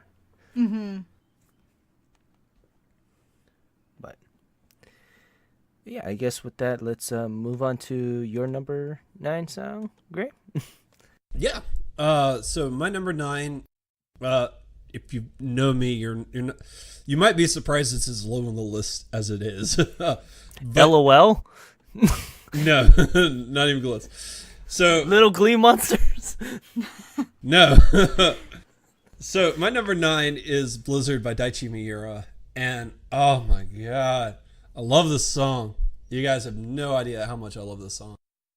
And I almost placed it higher, but I didn't want to do that, so it landed at 9. But this song is amazing. I love it to death. I was really worried. I'm like, I know we talked about this before, so I'm just gonna hit it real quick. But I was really worried after hearing Sphere. I was like, oh, don't tell me the rest of his career is going to be like this album. My fears were put to rest because he released Blizzard, and oh my lord, I feel the chill. He let me go. Woo! So this song is absolutely amazing. I love everything about it. I love the music video. I really want to see the Broly movie that's attached to. But like, for me, like, Dragon Ball was like the first anime I ever watched. Like, the reason I'm sitting here today on this podcast is because of Dragon Ball. So Dragon Ball has been a huge influence on my life. That being said, I am more excited about this song than I am that movie. That tells you how much I love this song. It's so good. I love the music video. I love everything about it. And Daichi really ended the year on a high note, and thank the Lord, because I mean, he's fine. Daichi is fine. But woo-wee, I needed it. I needed it, and I needed it bad because this song is so good. I listen to it on repeat. It gets stuck in my head. I love the part where they just repeat, break the ice, break the ice, break the ice now. Break the ice, break the ice, break the ice now. Oh, love this song. You know what? Let's just stop the podcast real quick. I'm going to go listen to it. I'll be right back. But in all seriousness, I love this song. I was so happy that it did good. I'm really excited to see. This is a song I hope he does for the Kohaku, because when it was announced he was going to be on the Kohaku, I was like, well, what song is he going to do? He hasn't really had that many singles, and he had one back in August that I think we all just missed, because I think it hit like 11 or 12, and I've gone back and I listened to it, and it's actually really good. Not nearly as good as Blizzard, but it's still a good song. But yeah, like, oh man, Blizzard's been amazing. I love this song. I can't recommend it enough. The song's crazy good. I love you, Daichi. Don't change. And I will say I really enjoyed Blizzard as well, and I'm looking forward to him performing this live. It was a really, really good song, and I feel like he's back to what he was doing before Sphere, which I enjoyed Sphere as it felt like a very personal album. And it was. But I love his, I love his, the style that he used in Blizzard. It's like the Daichi everyone knows. Yes, But it I was. also like that, Sphere was good. But this totally knocked it out of the park and was an amazing song. So, and I'm not a big DBZ, person. I'll watch some of it occasionally, but it makes me want to watch this new movie just for Daichi. Yeah, well, when you watch, I think it's like the fourth trailer is like they have like the animation of the movie playing over the song, and it's so cool because it's like you'll see like Gogeta, or is it Vegeta? I'm drawing a blank on which one was which. I think it's Gogeta. So you see Gogeta like dodging like a Gogeta, you mean? Oh yeah, Gogeta. I've heard it pronounced about 40 different ways. Excuse me if I pronounce it wrong, but yeah, Gogeta, which makes more sense. But so Gogeta, dodging like an energy beam and stuff like that to like the music of the song, like it fits. Like I could see like a major epic battle taking place in this song just playing in the background. It fits it so well. I am hype. I mean, the song was really good. Don't get me wrong. And I really wish it was for another anime. But that's just me personally. That's fair. But it's good because it gives him more international exposure, which is good because I really am eager to see the results of this little experiment that they tried to see if this type of music is going to be popular for the Western fans. Yeah, well, and Dragon Ball Super is blowing up huge. I mean, there's Dragon Ball Super stuff on Times Square now, which, if you asked me as a kid, there'd be Dragon Ball stuff in the middle of Times Square. I'd be like, oh, never. It's not nowhere near that popular. But here we are. It's 2018, and there's Dragon Ball Super posters advertising this movie in the middle of the busiest block of the United Worlds. So like it's just crazy how big Dragon Ball has gotten. This could do one of two things. Either it really won't catch on in the world, or this will really blow up Daichi. I really, really hope like more people just get to know him because it's so great. I still think he'll be at the Olympics. Like I just don't. I mean, like I said, it'd be stupid not to. Then what's the point of him being on the NHK World Representative if he isn't? Yeah, exactly. It'd be really stupefied if they don't do that. Mm-hmm. I agree. But yeah, speaking of stupid things, let's go on to my list. Which is not stupid. The opposite is stupid. It's amazing. You have a great list. I don't know about that. The order of it is kind of stupid. Fine. Well, that's your fault. Okay, but yeah, I mean, let's continue on another person that gained really good exposure this past year, and that is Yonezu Kenshi with Lemon. Originally, I hated this song. I'd rather have the B-side song for this song, but it won me because first I was kind of forced to listen to it because it got so popular for some stupid reason, and I was like, okay, I'm gonna sit down and kind of just listen to it over and over and kind of try to see the appeal. And if it doesn't hook me by then, after that, then it's a loss. And lo and behold, it hooked me. It's on a really good song. The lyrics are really good if you translate it. They have the translation because Yonezu Kenshi fought for that. His entire song is translated in English already. Plus, with his other two new songs that came out this past year, Flamingo, it immediately was translated into English and localized because, he is a Sony boy, but he fought for the fact that he wanted that international exposure because he knows where the market is. And that's so good. And I'm so happy that he fought for it because you don't usually see that for Sony artists. Yeah. It's very, very You rare. don't, and I'm really glad he did because we get to hear his music over here, and gives us an incentive to buy it. And if he does a concert here, we're gonna go see him, or at least try to. Yeah.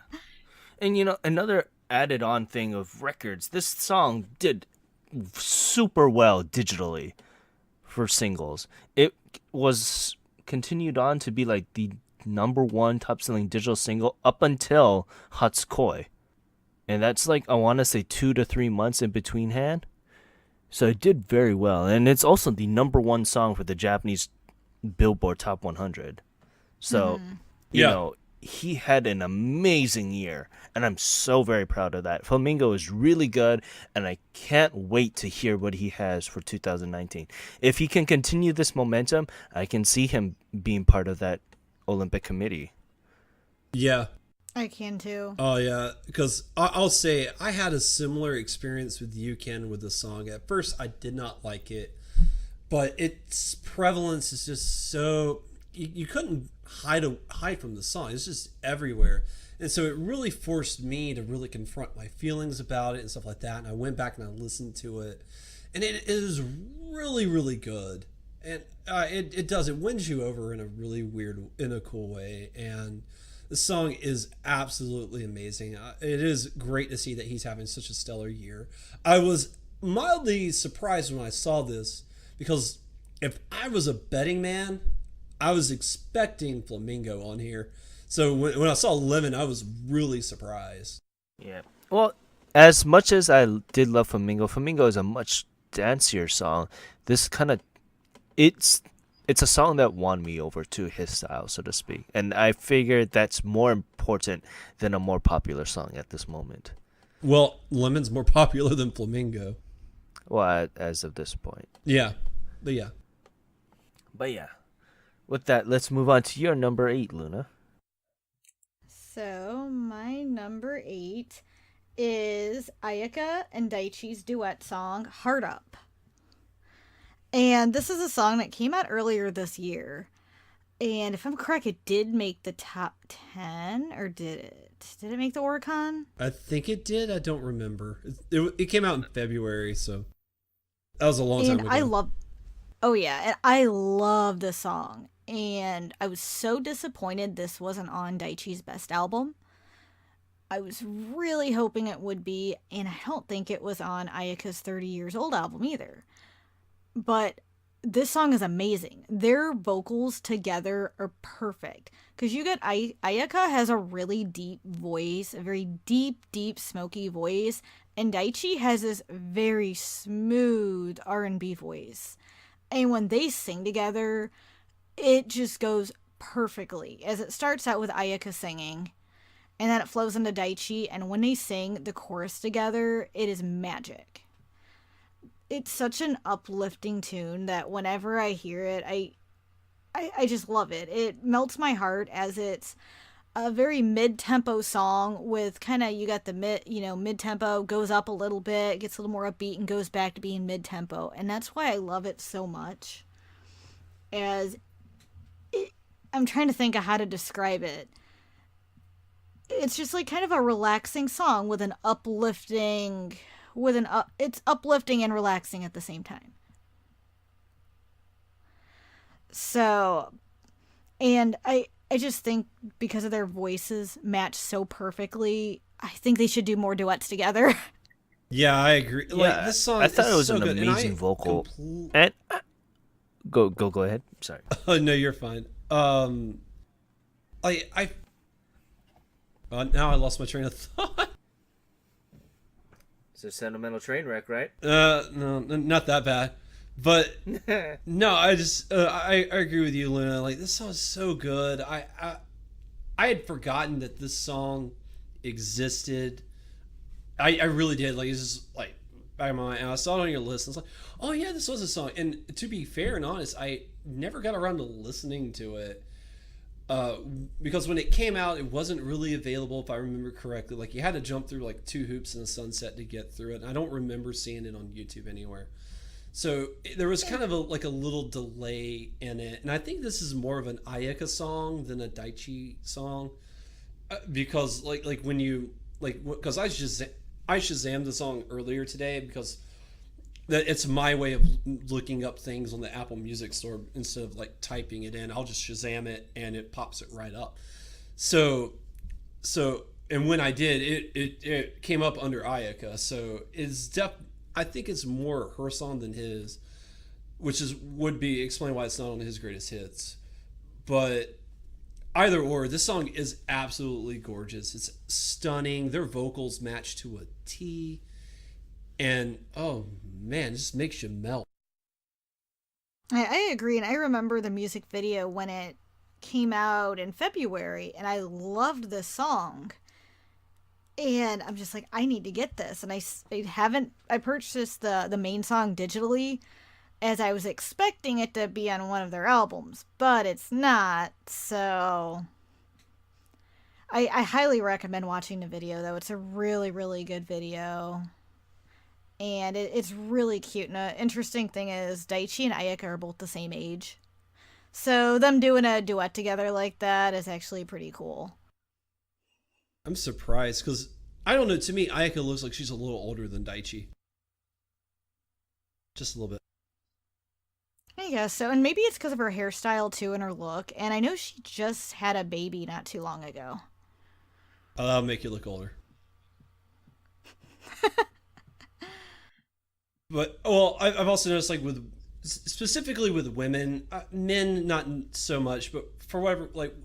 Depending on like your hairstyle and like what you're doing with your hair, like some hairstyles can really make women look older. That's true. And it's how it is. I don't know. Men, it's just facial hair. It's always facial hair. Like that's a tell. Like if he has a lot of facial hair, he looks old. If he doesn't have a whole lot of facial hair, he looks young. Men get it simple. So, but aesthetics aside.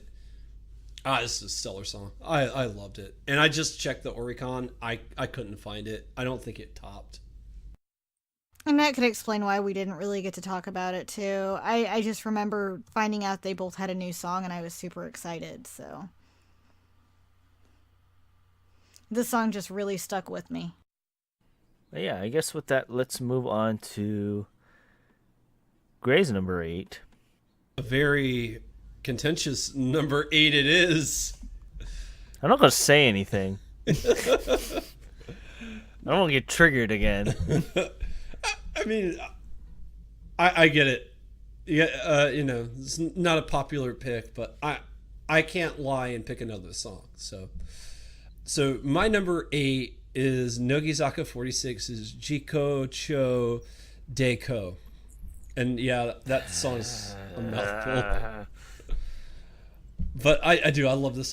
To me, this is a fun song. It's very light and supple. And I know a lot of people say it's generic, and that generic's not always a bad thing per se. It just means you're kind of bored with it. So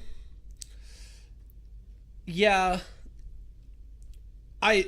for me, I really, really liked it. I love the music video. It's fun. It's light.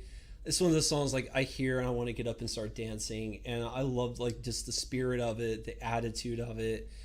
It's just a fun song. That's why I like it. And they may not be doing something wholly original, but not every song has to be. As long as it does what it sets out to do, that's fine. And it sets out to be a fun summer number, and it achieved that. So personally, I love this song. I think it's a great song. I know it's a minority opinion, but it's just how I feel about this song. I love it to death. I listen to it all the time. Like it's one of my absolute favorites. You basic, basic man. Hey, I'll just say this much: Synchronicity is a much better song.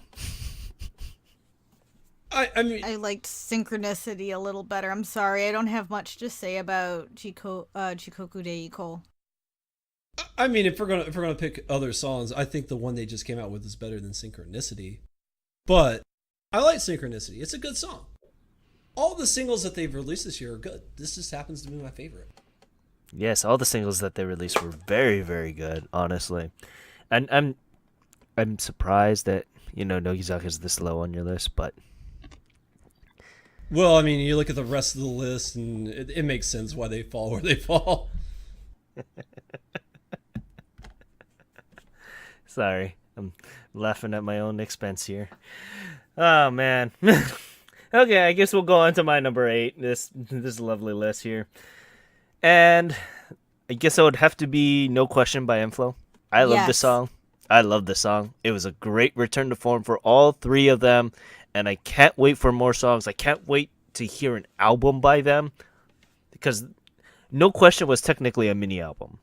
So, in all case and purposes, I can't wait to hear a full album by them. They have been amazing this year with Mars Drive, and everything they put out this past year was really, really good. I really can't wait. And, I was very hesitant on hearing what their style was going to be, if it's going to be a new style, if it's going to be a return to form. And it's a little mixture of both. I really do like No Question. Everything on this single was really good. On the CD was really, really good. Never was really good song. And, me reviewing this CD, it brought me back of why I really did like Inflow back when I was learning Japanese and just learning this different style of what J-pop and what Japanese music could be.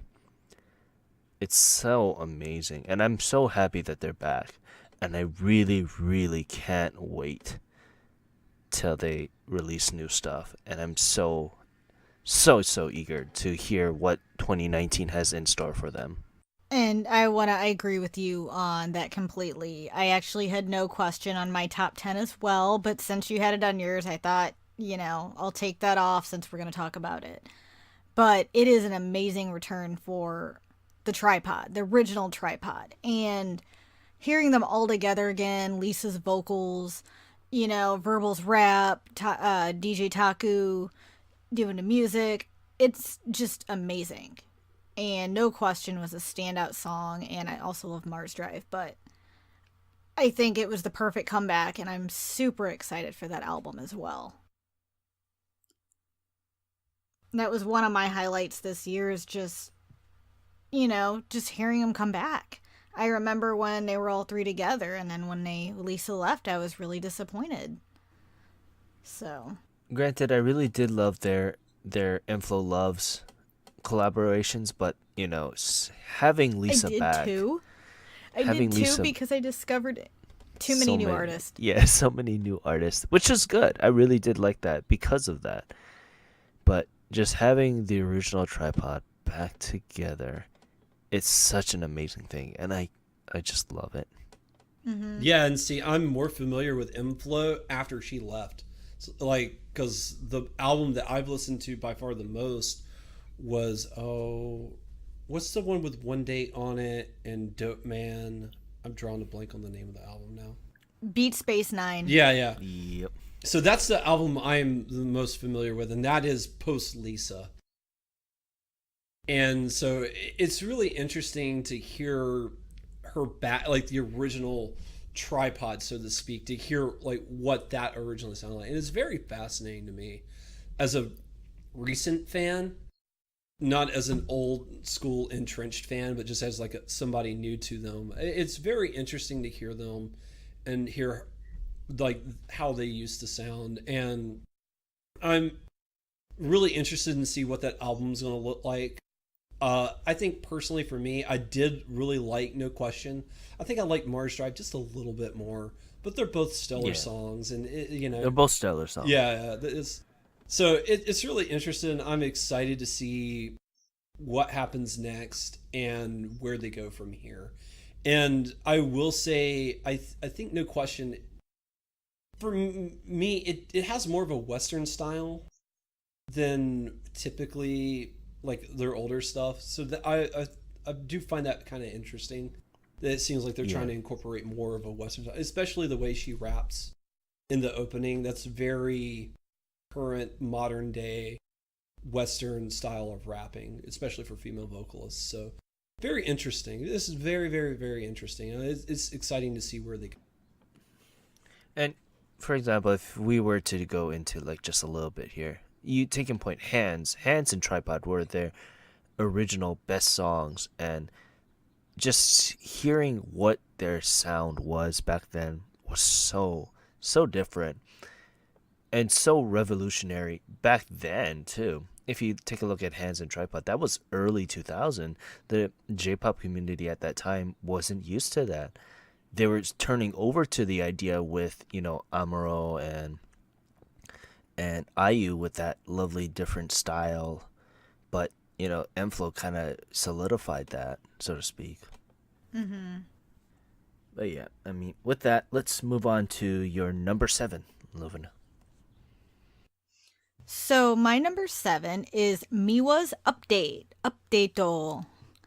And I'm a huge Miwa fan. I love her music, and I've been following her since her Change single.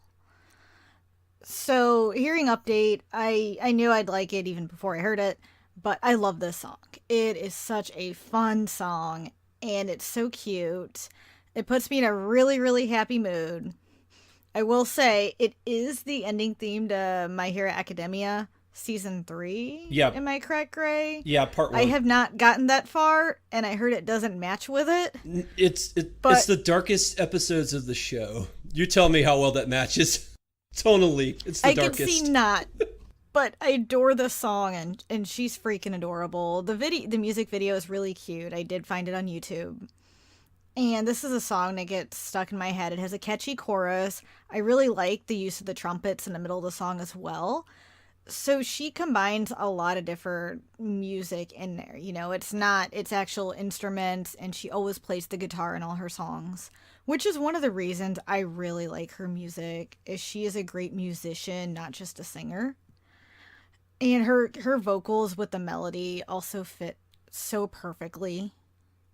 So I just had to include this one. This was on her best album, as well as a single that was released in May, and it came out earlier this year. And as soon as I heard it, I'm like, oh my god, I freaking love this. So this is my favorite, one of my top ones that she's released in general. And she's really good at getting her emotions across on the songs too. Yeah. I'll say for me, Update, it was an interesting song because for me, yeah, I liked it at first, but as season 3 progresses on and the show gets darker, like the ending really always took me out of the mood that I was supposed to be feeling, because it's a very light, upbeat, catchy, and cute song, and some of the material they're handling in the first half of season 3 of My Hero Academia is really dark and very serious. So for me, like, I had to separate the song from the show before I really started enjoying it. But once I did that, I fell in love with the song too, because it is this great song. It's very cute. It's very light and up to date. And I couldn't agree more. Like, this is a stellar song. Yeah, they probably shouldn't have used it as the ending theme for it, and I didn't watch that part of the season, so for me, I can see where it can take you out of the mood if you watched it with the show, but since I didn't, I think I enjoyed the song a lot more initially because of that reason. Yeah. Well, and you approached it as, I'm a fan of her, this is a new song. I approached it as, this is the ending to an anime. Oh, okay. It's just the different approach. Like that does affect your level of enjoyment. It really can, especially if you don't think they match. And yeah, well, And I've gone on the record for this because the second ending is slow and moody and gorgeous. It's Long Hope Philia is the name of the song. And I love that song. It's a great song. But I'm like, and I get it has more to do with contracts, release, like what's coming out when and stuff like that. And they couldn't hold update and stuff like that. I don't know what all goes into like the selection of the music. But if the producers had any say so, I would have flipped them. I would have been like, okay, the second ending, let that be the first one because it fits better tonally. And then when they're doing the license exam, yeah, you can have like the soft update and stuff like that. That's what I would have done. Spoilers. Minor spoiler. Very minor spoiler. But yeah, I will say that to me would have been how I would have done things. But I did like this song. It was really good. Controversy aside. Yeah, I mean, the song's great. I honestly, when I saw it on your list, Luna, I was like, where have I saw this song before? And then as soon as I heard the first 10 seconds, I was like, oh. Oh, as a bad O? Oh, as in, oh yeah, I forgot that I love the song. Oh, good O. Good O. It's an amazing song, and I don't listen to much of Miwa's stuff, mostly because I always had this condensation of that she's the every girl kind of thing, of like breaking into the music industry kind of thing. But that was just my That was your perception. My own bias. That was my own bias, so to speak. But after I kind of sit down and listen to a couple of her songs, it was really good. And when the best of came out, it was really good, and I really did like it. And I think once you get into her, and I didn't realize she's written all her own songs, and I think she composes most of them herself. For me, I really like watching her lives because she plays the guitar in all the lives. So I loved hearing this song, and it's just amazing. I think this was a perfect one to release this year in light of her best albums as well. I will say this song got me to buy her best of album. Although I've hardly listened to it. It's on my list. I will get around to it. But yes. It did encourage me to branch out and try new things. Which is, honestly, that's where I learn a lot of artists and everything. Or before we started the show, that's how I learned about every artist that I knew. They had to do an anime. So, for me, that's the sign of a really good song and a really good artist is like, oh, you're from this anime. I'm going to go listen to more of your music. So, yeah. And speaking of anime, let's go to your number 7. Yes! Which is a song, coincidentally, is at the end of the same anime. We talked about this in our Anime Endings podcast, and thanks to a little loophole in the rules, I was able to include it. So, Dakara Hitoli Janai came out this year on their Juice album of Little Glee Monsters. I don't know why I said it that way. Little Glee Monsters Dakara Hitoli Janai came out this year on their Juice album, and I love this song. I was actually struggling a little bit with what to say on this song, because we talked about this song so many times already, and I'm like, I don't know what more I could add or say that really emphasizes just how much I love this song. It's so good, it's so light, it's so much fun. If you haven't had a chance to go check out the music video, I highly recommend it. It's just a tour of Universal Japan. Makes me want to go. And I love the opening where they're being attacked by the zombies. That's really cute and adorable. So, yeah, no, this song is just absolutely amazing. I love this song. I've talked about it a lot already. I just don't know what else I can say. I love Little Glee Monster. I'm always excited to see more of their work.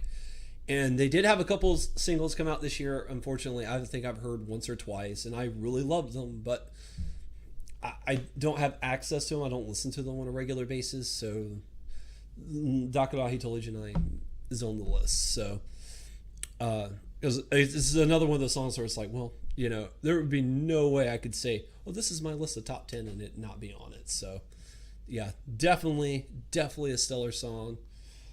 Is there anything you two want to add? I know. I think you guys said your piece too on the Anime Endings podcast. Go check out the Anime Endings podcast. It's a really good podcast.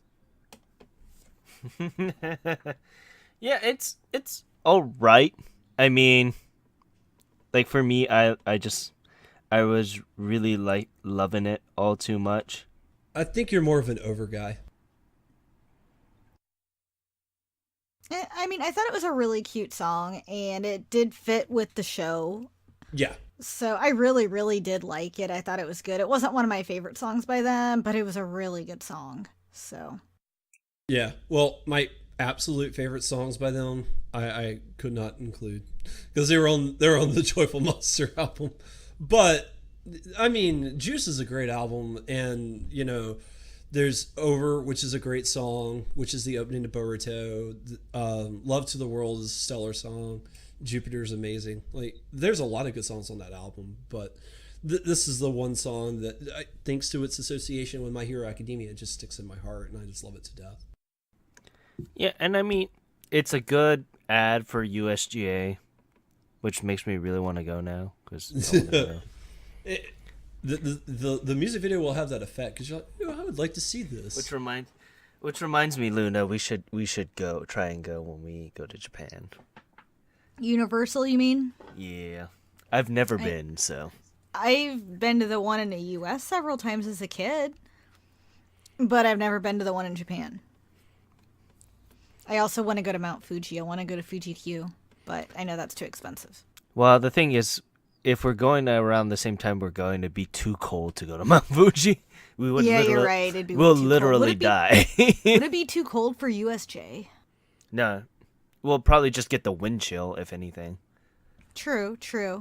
But that would be a lot of fun. I've never been in. My friends, when they used to visit Japan from Korea, they loved going there. That was their favorite part. Yeah, if you're not a Disney person, you're most likely just going to USJ.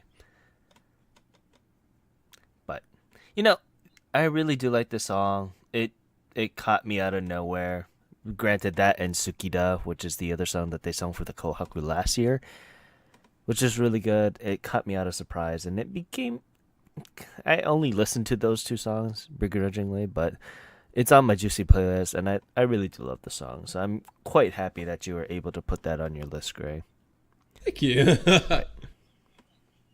But yeah, I mean, with that, let's move on to my list. And it's not really surprising that they would have showed up because they are a very good group that that all three of us love. It is King and Prince with Cinderella Girls. This song... I'm so happy you put this on here. This song was so good. It had no right being this good for Johnny's sakes. It had no right to be this good for a debut single. And I'm so happy that it sold very well. And I'm so happy that they're able to continue on with their career because of this. And there's so much hype for them now. It's amazing. Like the people that live here from Japan know this song because that's how popular it is now. And I just love this song. Granted, you know, I was so happy when I was in Japan this past July. They had a cutout board of them, all of the King and Prince, because it talked about each member. Because during that time they were pumping so much promotion into it that they had a full-on cutout rotation thing saying, hey, this is all the members, this is what we like, this is our color, because they're idols and they need to have a certain color, so when you're supporting them, you're wearing it for the most part. But it's amazing that they did that because it got me closer to them than any other Johnny's fan beforehand. And because they're from juniors to Johnny's regular, we got to see them grow. And I'm so happy that their debut did very, very well. I'm so happy about that. And I love this song to death because it made me realize why I love Johnny's style.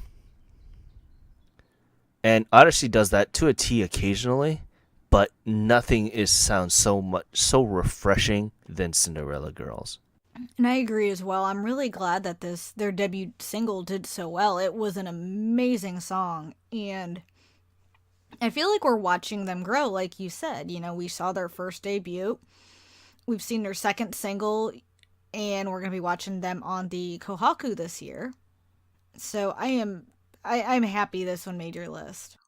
Yeah, I'm so excited that they're gonna be on Kohaku too. Just so excited. Yeah, no, I when I saw them on your list too, Ken, I was like, yes, because these guys are insanely good, insanely talented, and I mean, for a first year, they're killing it, absolutely killing it. Yeah, I can't wait till the release of their album because I'm gonna buy the hell out of that. I tell you that much. It'll be But mine. yeah, it's gonna be mine. And with that, let's move on to your number 6. All right. My number 6 is it is Beverly with Love Therapy. So Beverly was another artist I discovered this year randomly, and I enjoyed her music so much that I bought her debut album. Oh no, it's not her debut album. It's her second album, 24. I still have to buy her debut album. And Love Therapy is a really good song. So it's a combination of, I would say, R&B and pop. It has a really nice mellow beat to it, and her vocals are amazing. Her vocal skills in general just blew me out of the park.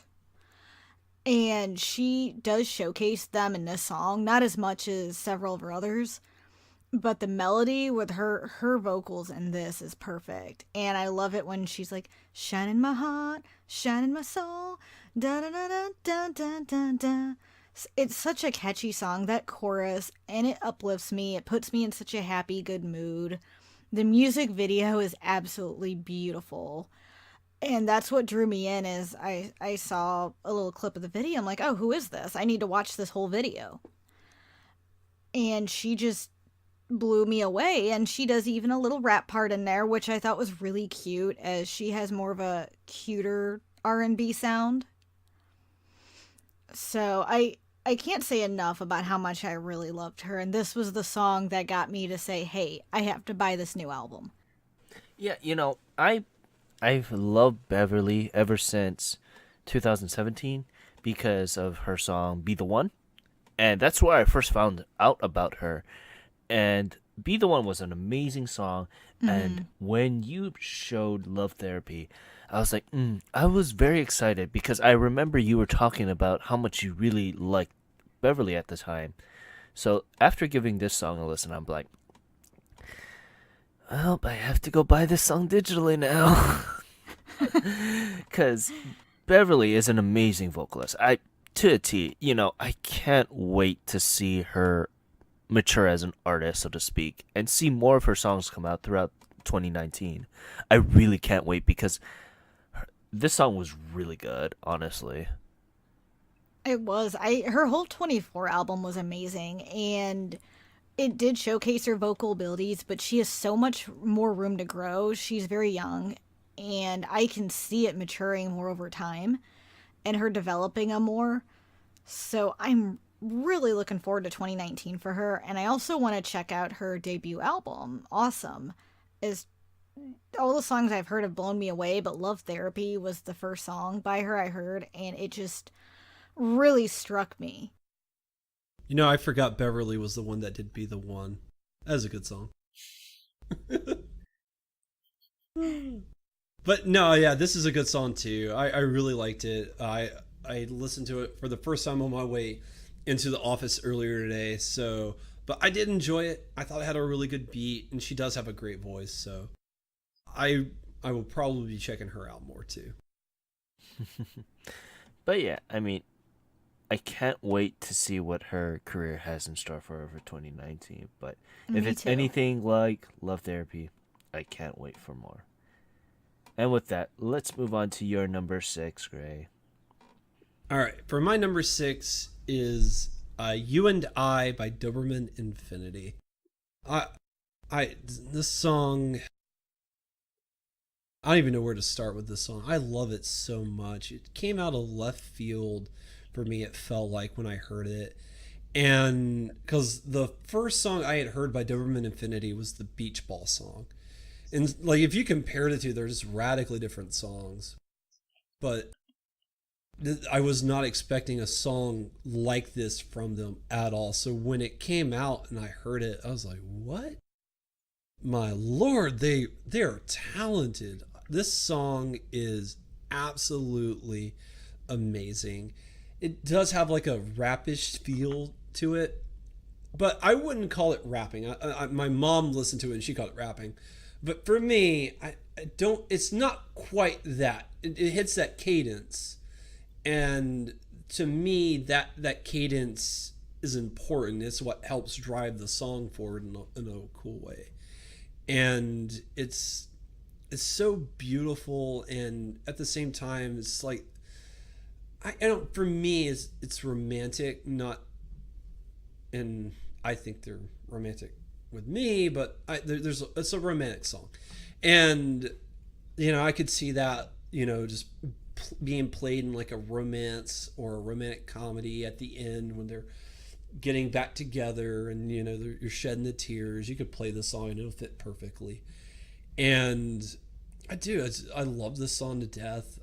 I find it amazing, and it definitely changed my opinion of Doberman Infinity, because I liked their first song a little bit, the beach volleyball song. I liked it a little bit. I wasn't crazy about it, but I fell in love with You and I, and it made me go back and kind of fall in love with the beach volleyball song, because now I've got both songs on my phone. I listen to them all the time, and they're great songs. I love them to death, and I just don't know what else more I could possibly say about this song. It's stellar.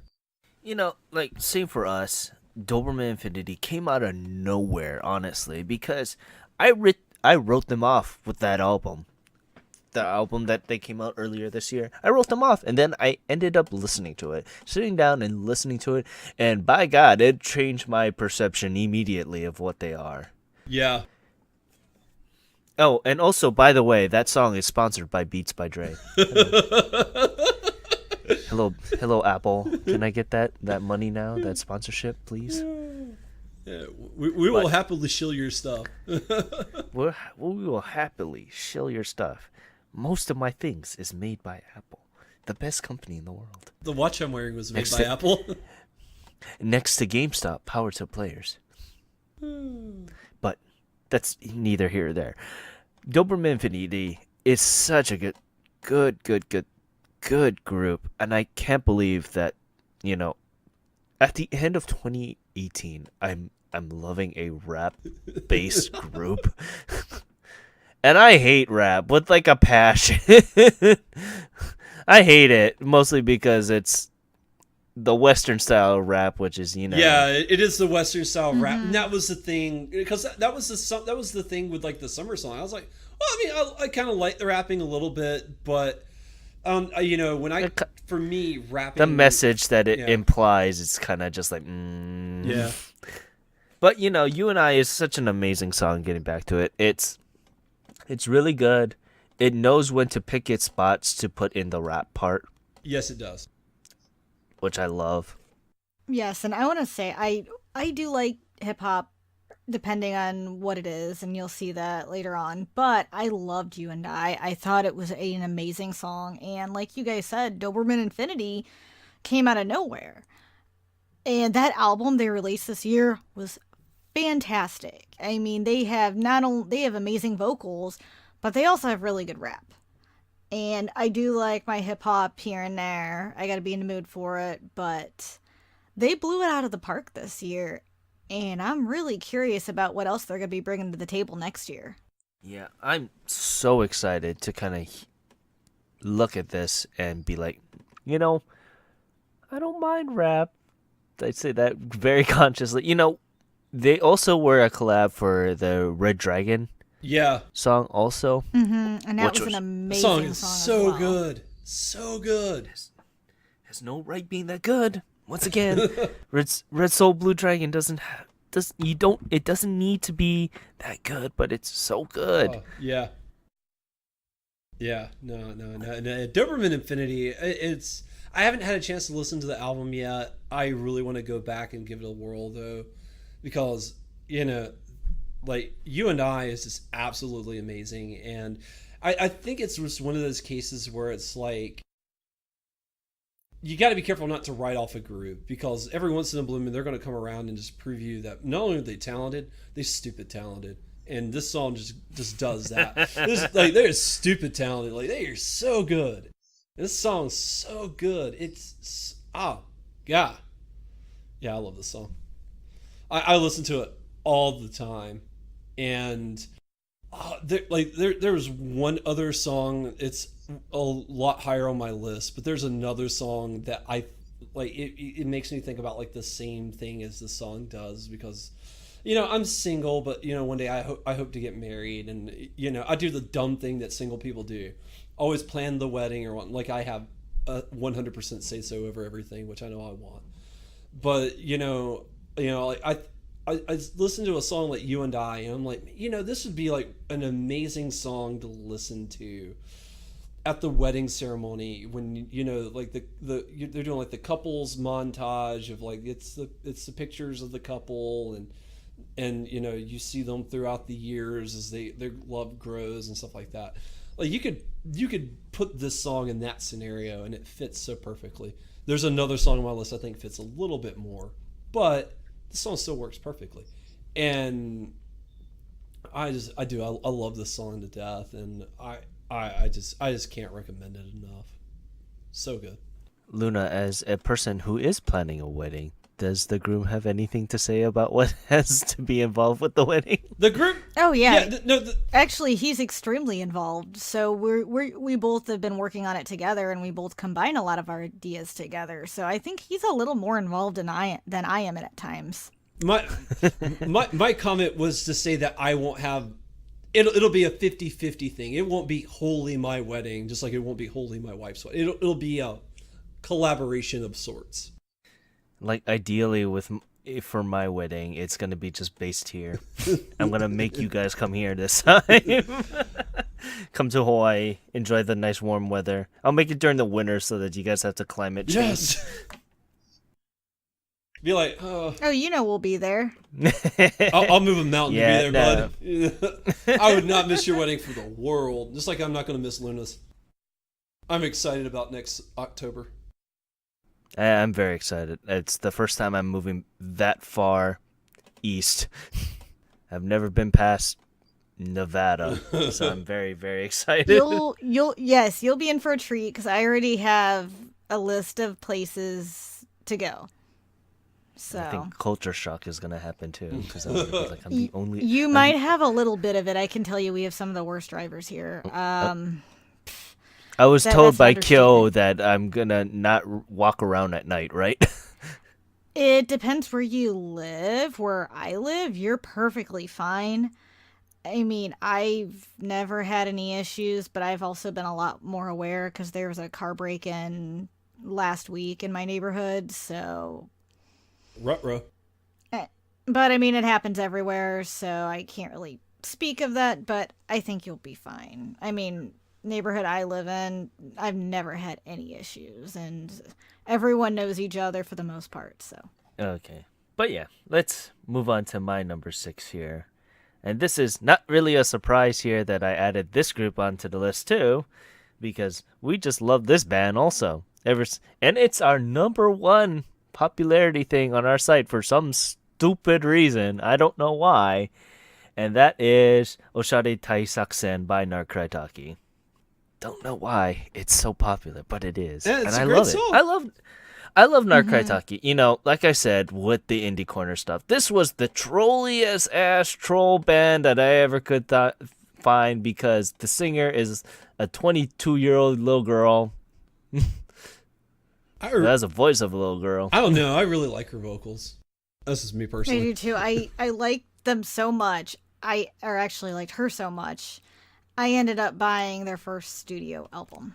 Yeah, and it's funny because I ended up liking them really, really much, and I love them because they're just like, one of their other music videos is their behind the scenes of like going to like live tours and music video shootings, and she was like, oh, I wonder if I can fit into this like overhead lamp post.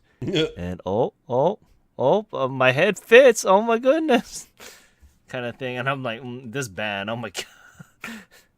But Mosa, she is an amazing vocalist, barring what I said, because her voice is something very, very interesting that you wouldn't find in a band kind of like that. And I can't wait for the future for this band because one sold fairly well. I know that Oshore Tai Saksen, everything has it going for this band, and I can't wait to see what's gonna be for the future for them, because of if they're gonna get picked up. I wonder if they are. This band is amazing, and I really wish the keyboardist has something to say, but she never does because she's never involved with anything. Uh-huh. Yeah, so if you kind of look at it, the one is an amazing album. If you guys don't have the chance to pick it up at CD Japan, it's amazing. I would highly recommend it to everyone. I do too. I could not pass getting that album up, and hopefully you'll see an unboxing of it soon. I've been slacking. I just worries, went no on worries. Apple Music. It's available on there too. Oh, baby. No. Because I haven't That had a means chance it's to listen available to on it Spotify. yet. And so I was like, oh, no, let me see if it's on there because I'm curious. And it is. It's on there. I'm downloading it now. Cool beans. Yeah, and two of the music videos that were released for one was really good. I really did like it. So, and I can't wait. I can't wait to see what they have planned for 2019. They're our most famous indie artist group that we have on our channel and our site. And it's so good. It's so good. And I'm so happy for them. And I can't wait. Can't wait. But yeah, now drum roll as we go into our top fives. Yes, the top 5. So just think, these are the ones that made the big list. And this was a really hard decision. I had to move stuff around earlier. So I guess I'll start with my top 5. Or my first in the top 5. So number 5. Mine is Chanmina with Pain is Beauty. So I've talked about Chanmina before. I said something about her earlier, and I listened to her first studio album. And she is a Japanese Korean rapper. And I want to say she just went major maybe last year. If I'm correct, because that's when her first studio album came out. And I really like her. And this is the type of rap I do enjoy. I felt like she brought a little something different to the table, although she does have a little bit of a reminiscence of Hina from 4 Minute. And that's one of my guilty pleasure groups. So, Pain is Beauty is an amazing song, and it just came out less than a month ago. The digital single dropped along with the music video, and the music video I saw it day one. It was not subbed at all, and now it is on YouTube subbed in English. So, if you do want to understand what she's rapping about, it's a really great way to see that, and I feel like she's trying to target her international audiences, which is the other reason I really do like her. She does try to incorporate a lot of westernization, but also still has a Japanese and Korean feel to her as well. So Pain is Beauty is pretty much about a song, you go through pain in life, but there's always beauty in that pain. The video shows her being bullied and teased, so all this pain she's gone through. And I love the song. I love her rap in it because she combines rap with her vocals. And I find it very interesting. Her rap style is somewhat unique compared to what you usually see in the Japanese music industry. I've listened to a lot of Japanese hip hop, and her rap stood out more than a lot of others, as it felt a little more of a combination of Korean westernization and Japanese. So I think she did a good job with it. And I really want a physical release. I want a new album coming out because she's had she also had another single that dropped this year that was really good called Doctor. But I thought Pain is Beauty is a way better song, although Doctor was good. I just can't say enough about how much I love this. And she does write all her own lyrics as well, which is amazing for an artist to be able to have that capability. So, and you can see the emotions coming across it too. That was the other reason I really enjoyed it, is she's good at showcasing those emotions and what she's gone through. And I can see it from her perspective too, as since she's half Japanese and half Korean. I am pretty sure she's been through a lot of hardships, and she showcases that in her music. And I think that's what makes her music, it resonates with people. So, I'm No, curious to see what you guys think of this, because it's kind of feels like it's a little bit out of your genre. no, you're right to a point. I was like, I didn't know how to feel about this. There was another song on your list that I didn't know how to feel about this, but sitting down and watching this music video, you can tell her emotions through this song. Like it touched me to a point because being being a half also, it relates to me of not knowing what your identity is, and her being bullied because of that, and it's fairly similar to what I was going through when I was a kid, not knowing what language I should speak, not knowing if I should be speaking English or Chinese or Japanese, not knowing who I was going to trust, so to speak, because maybe I'm bullied for speaking another language when I'm not supposed to speak that language. And just hearing her emotions and just that final part where she just sings it all out in the music video. If you guys have a chance, watch this music video. The music video is amazing. Just go and watch it. Just try and watch it the best you can. It is an amazing, amazing music video. And the lyrics, it touched me to a point that I was like, this isn't usually something I don't listen to, but it spoke to me so much that, hey, I'll open up just a little bit more, kind of thing. Yeah. And I think it's a great thing when you always find music that really stretches the boundaries of what you typically like, right? Like, oh, there's this. Ooh, well, it opens you up and it makes you grow as a person. And I think that's always important. We should always be striving to, be bigger, better, grow. And, music's similar thing, and something I've always struggled with. You shouldn't pin yourself to something and say, well, I'll never like something, and then wall it off forever.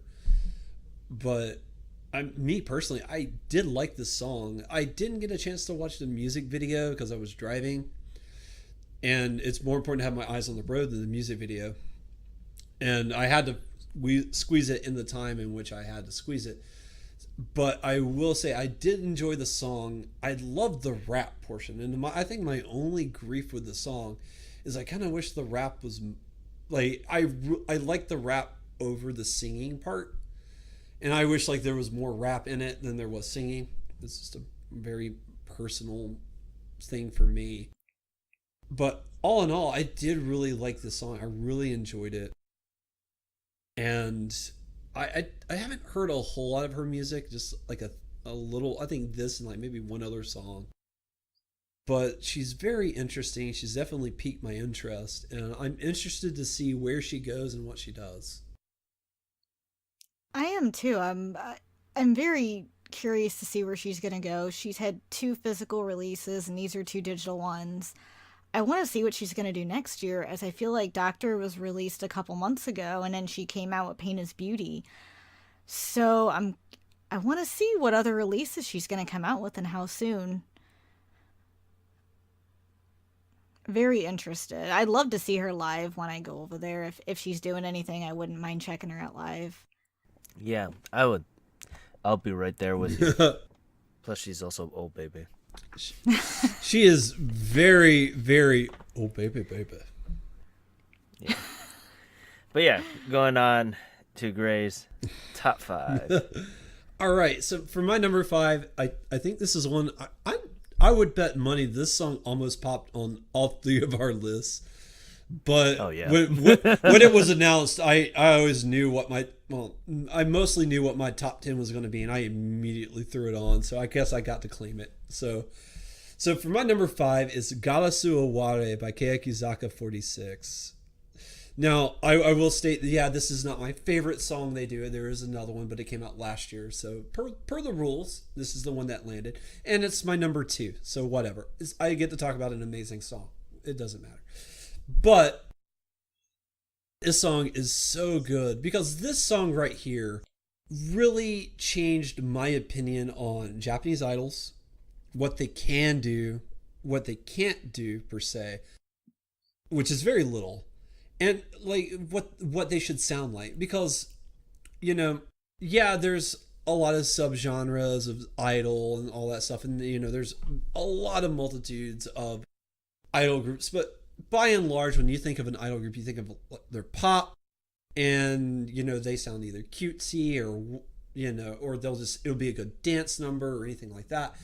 And I haven't quite heard anything that was just rock infused, quite like what Galasu Aware was. And I love this song. It's so good. It's not even, it's a rock song. It's not pop at all. It's very much a rock song. But they still managed to find that inner between rock and dance, because you can still dance to the song. It has the beat to do that, and it's so good. I love the music video.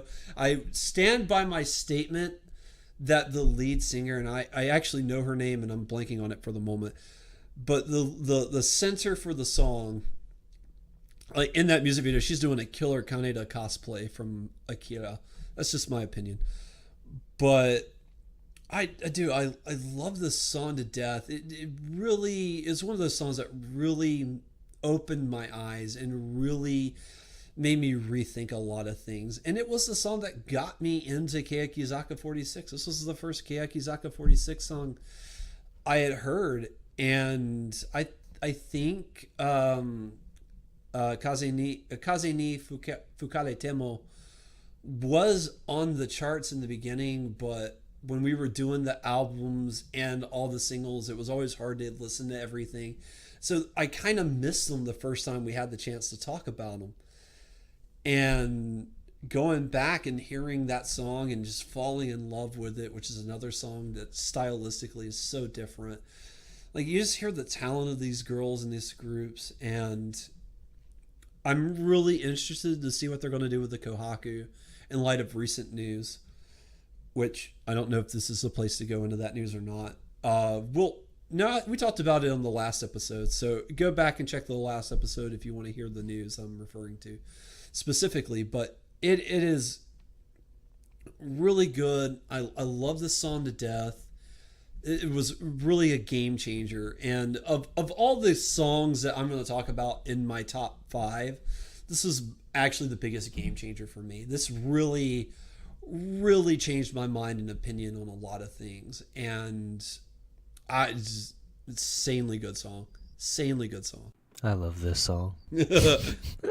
I love this I song. second that. I love this song so much. Keyakizaka had a breakout year once again. 2017 was a very, very good year for them because it got them out of their comfort zone with, I believe it was Fukyon, the very dance-heavy song. Yeah. And it showed the talents of Hirata Yukina, which is the main singer for Glass Aware. Yeah, that's the center. So it brought her dancing skills front forward, and once again with Glass Aware, it brought out that little energy that lovely little 17-year-old. I shouldn't use those two words together, by the way. that 17-year-old brought out, and it's unfortunate of what happened because of that, but it is what the idol industry is. But she is amazing. And this group is amazing, and I can't wait. I was so happy to see them live. So happy. And I'm so jealous. So jealous. Take that. Well, you got to watch the performance, right? It showed up on Japanese news, yeah? Yeah, but I still haven't seen it. But it was amazing. I loved it to death. And this song just brought out all the energy that you need to break barriers, so to speak. The glass needs to be broken. It does. Mine shatter boom. But yeah, I guess we'll move on to my number 5 unless you wanted to say anything more, Luna. I want to say that I also really enjoyed Garasu Oware, and I'm glad Gray put that on his list. I felt it was a very, very good song, and really, this song and SK's Mushiki no Ito really got me back into idols. as I had not been into them since probably Morning Musume and probably AKB, maybe Beginner. It's been a while. So this really drew me in as it was such a fantastic song.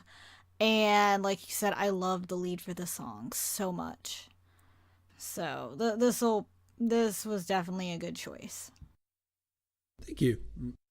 And with that, let's move on to my number 5. Not straying too far from the idol stuff. It is Ray with Passcode. And you talk about something that's very interesting. This is their second year of formation.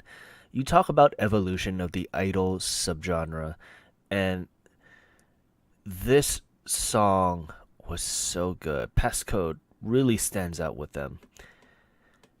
And trendsetters like Baby Metal did this really weird metal hybrid, but Passcode kind of just evolves that even further more, which I just love to a T. Their other song tonight was it sold much better, but Ray is a much better song in my opinion.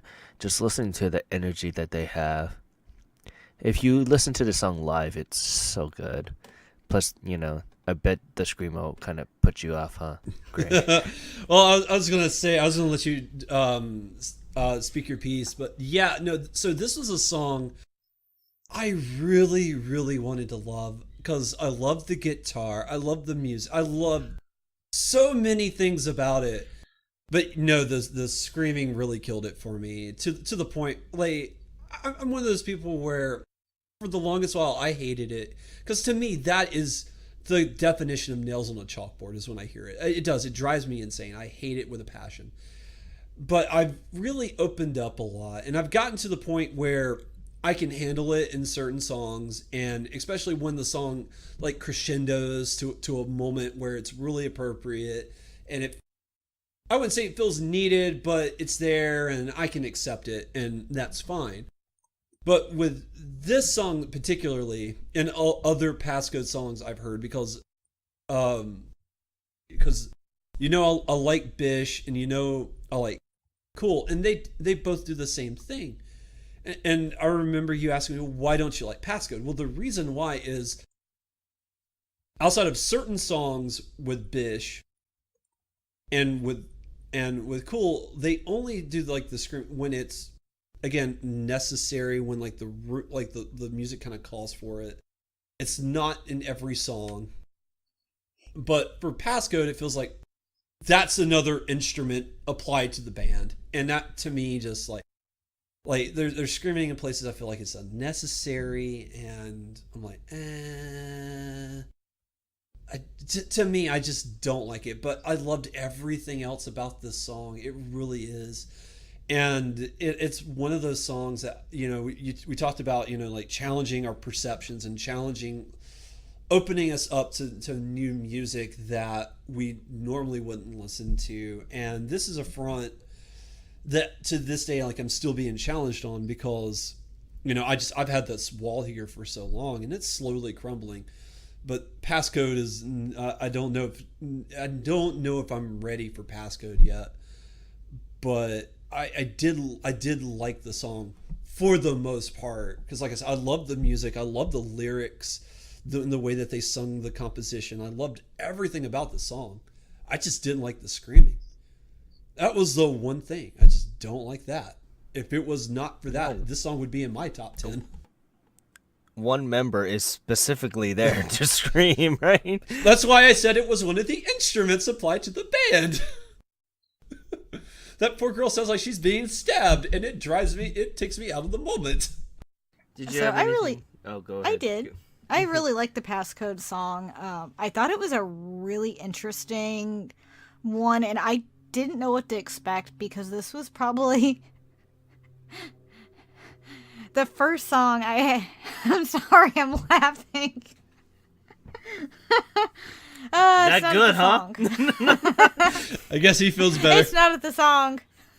It's not at the song. So it was the first Passcode song I actually heard, and I didn't know what to expect because I've heard the name before, and I've heard they're like a like a screamo type band, like a rock or somewhat like baby metal, but I felt like they were a little bit more like Bish to me. I thought they had really good vocals in this song, and the screaming was okay. It just took me a little bit by surprise. I didn't expect it. It doesn't come at a Shove it, moment where Gray. you would expect it at all, because it's like Yeah. it's right in the middle of the first verse, and you're like, wow. Because I figured they'd reserve it for at least the chorus, and no, they're gonna go ahead and get started. And I was like, ugh. So I did enjoy it. It was just something a little surprising, and I'm interested in hearing a little bit more by them, as I haven't dived too much into them.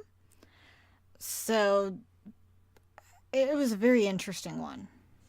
Yeah, their Very first full interesting. album was also released this past year, and that while covering the news during the time when I was doing 3 news pieces a day, that made me find out more so about more music from them.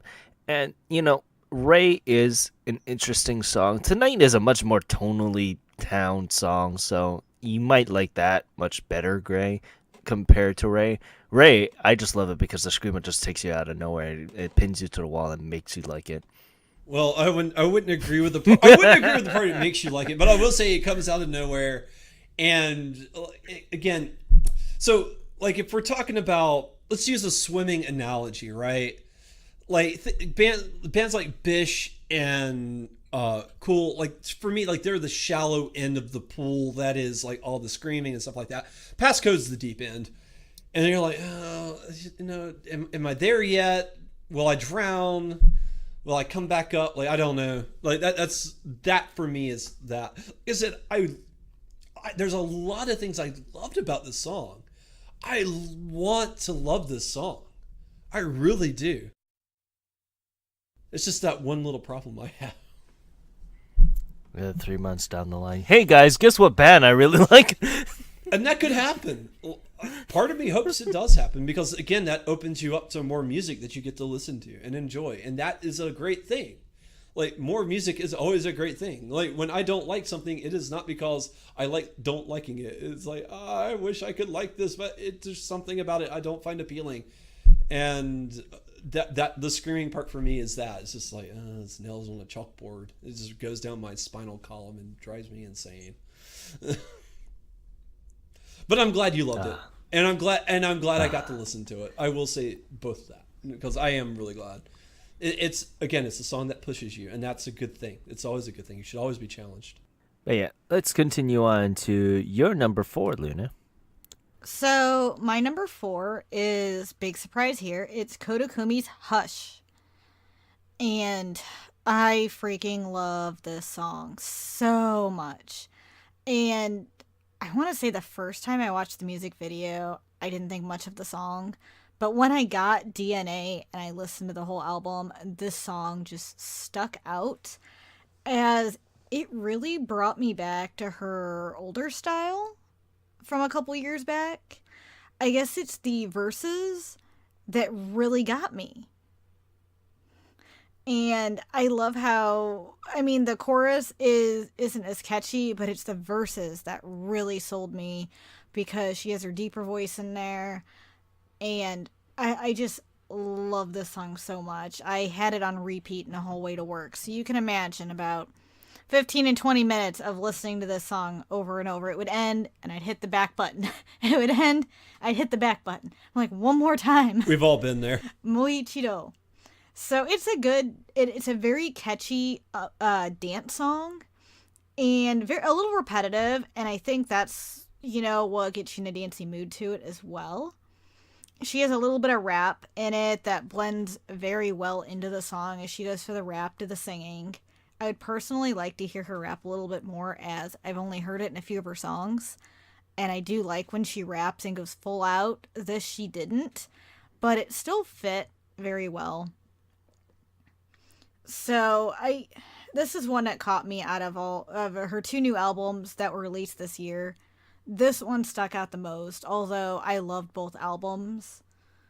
This was one of my top songs. It was either Hush or It's My Life, but I felt like Hush impacted me slightly more because it really hit that older style it just brought me back to maybe like 5 to 10 years ago. And I'm like, ooh, man, I love this.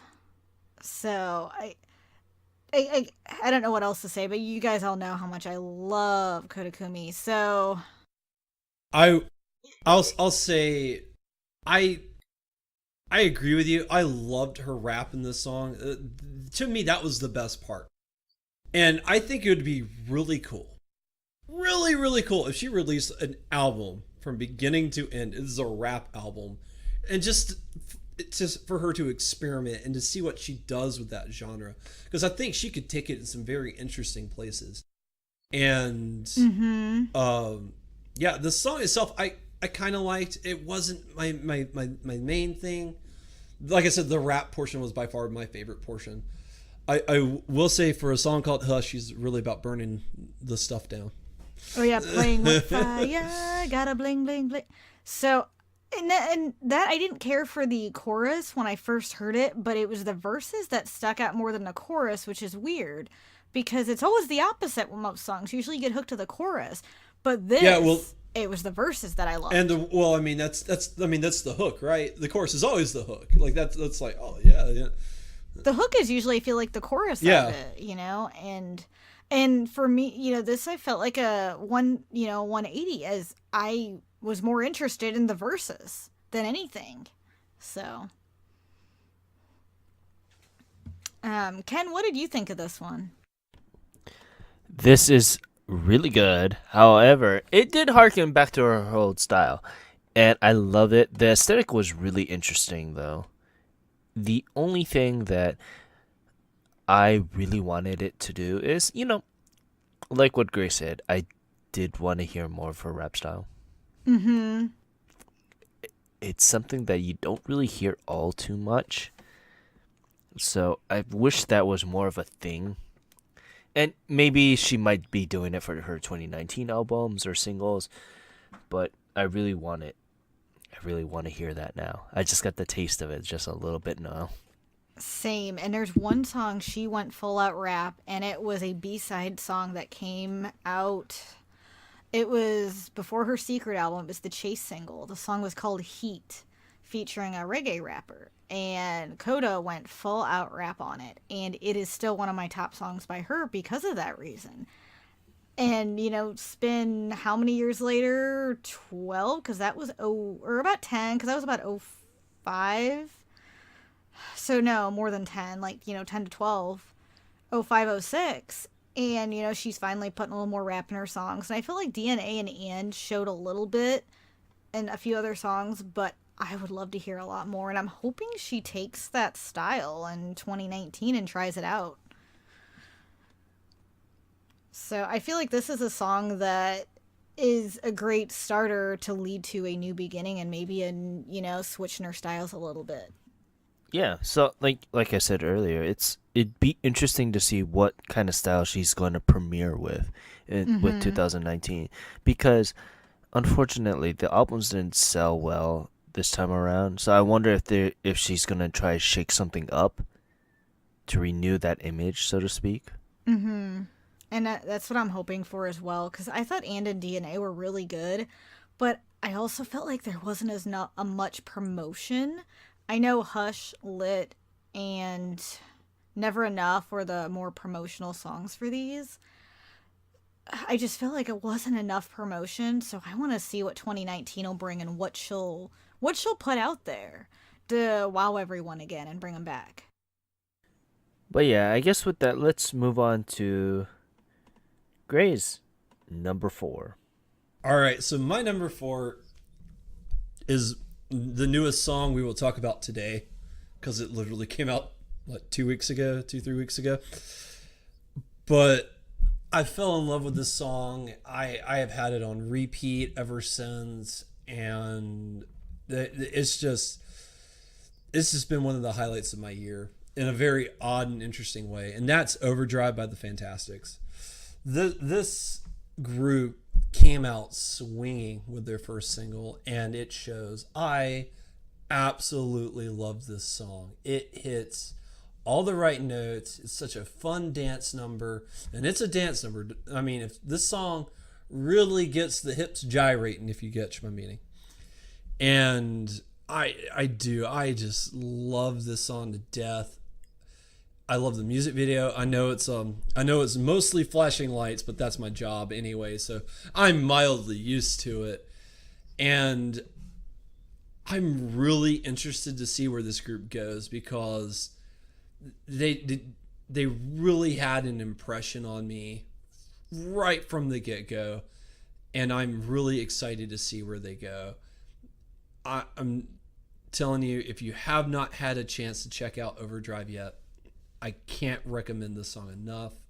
I love these guys to death, and I will probably listen to it on my way home. I just love this song that much. I listen to it on repeat all the time. This is one of the highlights of my year. So, and my top 4 are songs. All of these are songs I have on repeat all the time. So, this is the first of the multi repeats, but this song is absolutely amazing. Yeah. Oh, if you are going to watch it, make sure you watch it in a bright lit room, please. For the love of God. Oh yeah. As I usually But watch this song in darkness. This song was, oh my goodness, I freaking loved the song. It was, like you said, it was a hip gyrator, and it definitely gets you up and gets you dancing. And I love the energy around it, and man, that video is flashy and bright. Also, I like the dance moves in that music video. I am not gonna lie. Oh yeah. Their dancing is fantastic, just like their name, the Fantastics. And I can't wait to see more from them. This really, really got my attention. And I'm really glad to see that, it made the top 10. Yeah. It was amazing. Yeah, debuted at 4, and they are actually in the top 100 for the year. I think they're like 78. They're in like the 70s and 80s. So, but I mean, for their debut song to be in the middle of December to make the top 100, that's a feat in and of itself. And oh yeah, I completely agree. I think this was a fantastic start for them. I mean, making number 4 in Oricon, that's great. Being in the top 10 your first go round. And this song does not disappoint. If you want a great dance song that gets you moving, check it out. And definitely watch that video. Those men. Well, I can't go that far. I mean, I guess they're attractive. That's for the women who listen. But yeah, I do love it. And if you're curious about the names of the boys, well, if you watch the music video, the names are behind them at a particular part in the song. So you get to learn each one of them. But yeah, no, I love this song. This song was, oh man, because I saw the music video. Avex posted the music video on YouTube a month before the single released, and I just stumbled across it one night. But oh boy, man, did this leave the impression that it did. And the week that they came out, there's not too many times where like a group comes out and I'm watching the Oricon every day. All right, like, where did they chart today? Oh, where they are today? Because I want these guys to do good, because they were that good. And also, this song was released in remembrance of their late member who passed away due to stomach cancer.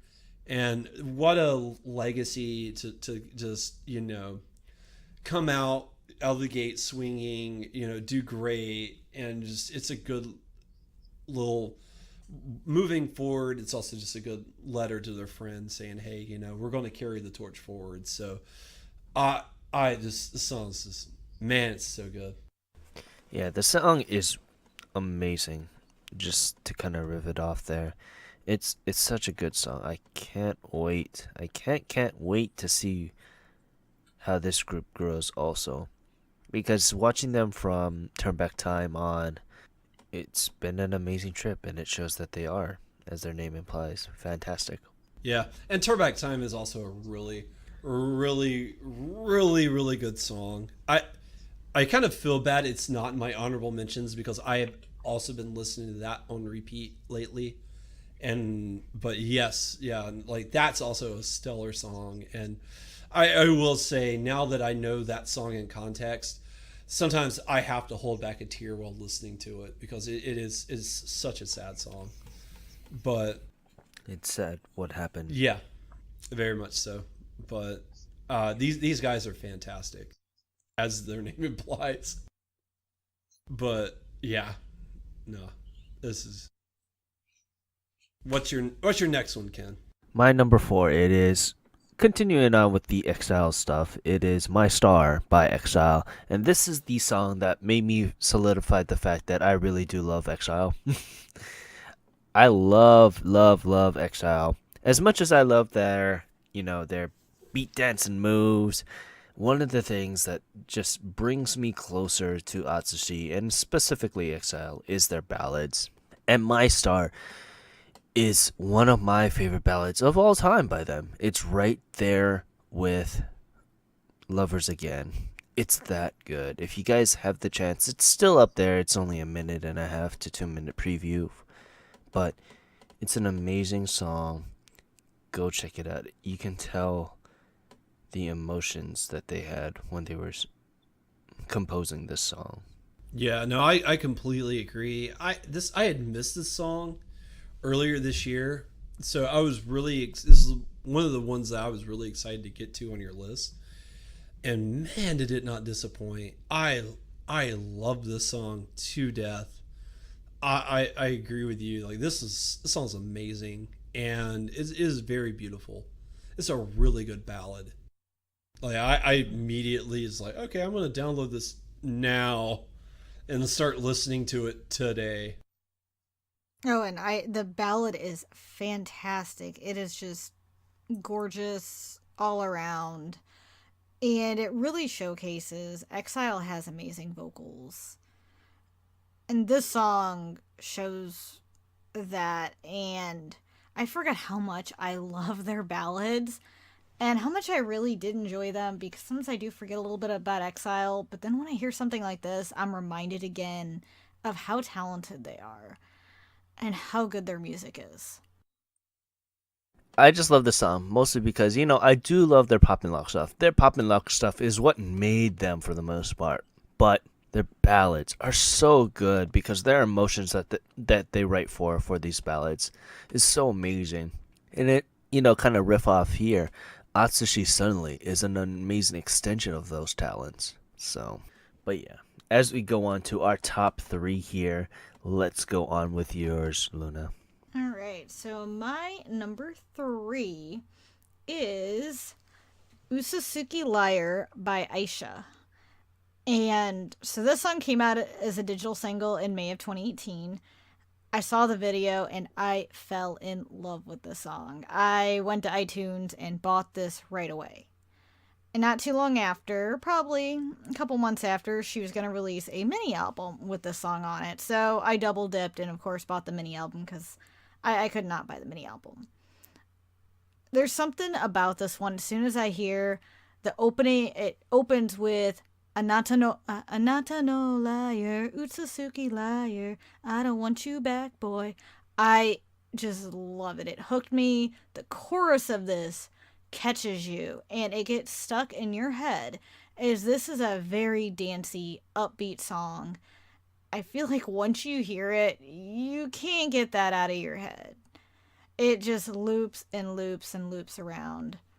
And I'm glad that I love Aisha and I've loved all the stuff she's released up to, and continues to release.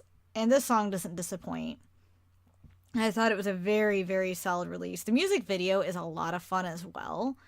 As you can tell, she enjoys making her music. And that's what I hear in this song. You also hear the power in her voice. And she has amazing vocal skills. Even though, despite this being a really dancey, upbeat song, you do hear those in there. And I'm not sure how to describe it. It's just one of those songs that it just drew me in and I was hooked immediately. And I can't really describe my reasoning. This is why music is such a difficult thing to put into words sometimes. And I feel like this is a song that words can't describe for me. Yeah. I don't know if one of you two could do a better job than I Well, can. I mean, I've only heard this song once, but I will say this much: the one time I heard it, like of your list, this is my second favorite song on your list. Like I loved this song. This song was really good, and yeah, it's a fun, catchy number. I really really liked it. I do agree, her voice sounds really amazing as you listen to it, and it's catchy as all get out. It makes me regret that we weren't able to get around to do the artist spotlight that we were wanting to do for her. But I know we'll get around to it because it's like I said, like I've heard a couple of songs by Aisha, and I've not heard her whole catalog or anything like that, but like the couple of songs I've heard, I've really really enjoyed, and it makes you want to go back and listen to all of her music. And because she has a distinct style and is very interesting, and this song was amazing, and I'm really glad you put it on the list because I don't know if I would have checked it out otherwise. So that alone is really exciting, and that's why I said a long time ago, it's like I'm really excited for this because I'm going to get to go back, I'm going to get to listen to songs that I missed, because I know that there's jewels I missed, and this is one of them, and Yeah. it's a good song. This is a mighty mighty good song. Yes, and this is one that didn't make the Oricon, or I don't even think charted. So this was her first, I will say, release under Universal Music Japan, as she was under Space Shower Music before. So I felt like this was also a big milestone, a big stepping stone, as it was a major label release. And it was, a gem that didn't make the charts, but I personally loved the song so much and it stuck with me. Yeah, with Aisha, it's something very interesting because a lot of her songs for me is a lot of hit or misses, but this song, I don't know why, it drew me in just by the rhythm and composition of the song alone. The lyrics did help so much, but like you said earlier, just hearing the chorus just in your head, it brings you back to it. Mm-hmm. It brings you back to it. Like, I only watched the song like a handful of times, but over the course of the last week or so, and just hearing you talk about it, it just immediately brought me back to the chorus, and that's what's encompasses what a good song does for you, for a listener, because it encompasses that it brings you back just ever so much, even if it's just a little like snippet of the song. It wants the listener to come back. Mm-hmm. And I'm happy that no knock to other artists here, but this song particularly, out of your list also, this was a song that brought me back to be like, oh well, maybe I should rethink about Aisha's style. So Yeah, to speak. yeah, I feel like it brings you back, and I loved her album before this one was on, but something about this song just it you just hear a little snippet of it and you automatically got the chorus stuck in your head. Yeah. And that's something that doesn't happen often. Some songs you got to force it. This one you don't force it. You just start hearing the beat and then the lyrics just flow with it. And it's right there. And that's what's been happening to me all week, is I've had this song and repeat in my head. Just because I had it on my iPod and I was listening to it earlier, and I just can't get it out of my head. It just sticks with you. And I feel that's a good thing because you remember it and you remember who sings it. So. But yeah, with that, let's move on to your top three, Gray. All right. So moving on to my number 3 is it's another love song. But this song it's really different from the last one, but I would argue this is like one of the more beautiful songs that I even put on my list, and that's Blue Star by Color Creation. And Color Creation as a whole has really been like one of the nice surprises of the year. And I think we're going to talk about them. Yeah, we're going to talk about them a little bit more near the end of the podcast. But I I really have fallen in love with this group and this band, and I really wish their first single was available on Apple Music so I could listen to it, because I don't have the money to go out and buy their first single, or I would go out and do it in a heartbeat, and I would go out and buy the second one. Now the second one, very fortunately, is on Apple Music, and I'm able to listen to it, and I spam it like you won't believe. I love this song. The song is absolutely amazing. And at first, I will say I didn't like "I'm Here" as much as Blue Star, but the more I hear it, the more I fall in love with that song, and I love that song almost as much as I love Blue Star. Blue Star still edges it out, but just barely. Both these songs are absolutely fantastic, and these guys' vocals on this thing is stunning. There's not a single dude that's out of tune, missing a note. I mean, you want to talk about perfection in a song, like, it doesn't get much better than Blue Star. Like, it is so good. And I'm not really a person who, I really like boy bands, or at least for the longest while I didn't think, but if you look at my top 10 list, there's a lot of them. And one of the kind of like the barriers that really broke that down was Color Creation. Between King and Prince and Color Creation, like, those two groups really made me rethink a lot of things, because growing up as a kid, I didn't like NSYNC. Not that Color Creation's a comparable to NSYNC, but it's just the analogy I have. Anyways, but this song is so, so, so good. And this is the other song that I was talking about, at like the wedding, and you're playing like the pictures, and you see the couple through the years and stuff like that. Like, this is just where my mind goes to when I hear this song. And it's like, I remember back in November, right when it came out, like, it would stay stuck in my head for hours on end, and I couldn't stop singing the chorus. And like, this song it was with me everywhere I went.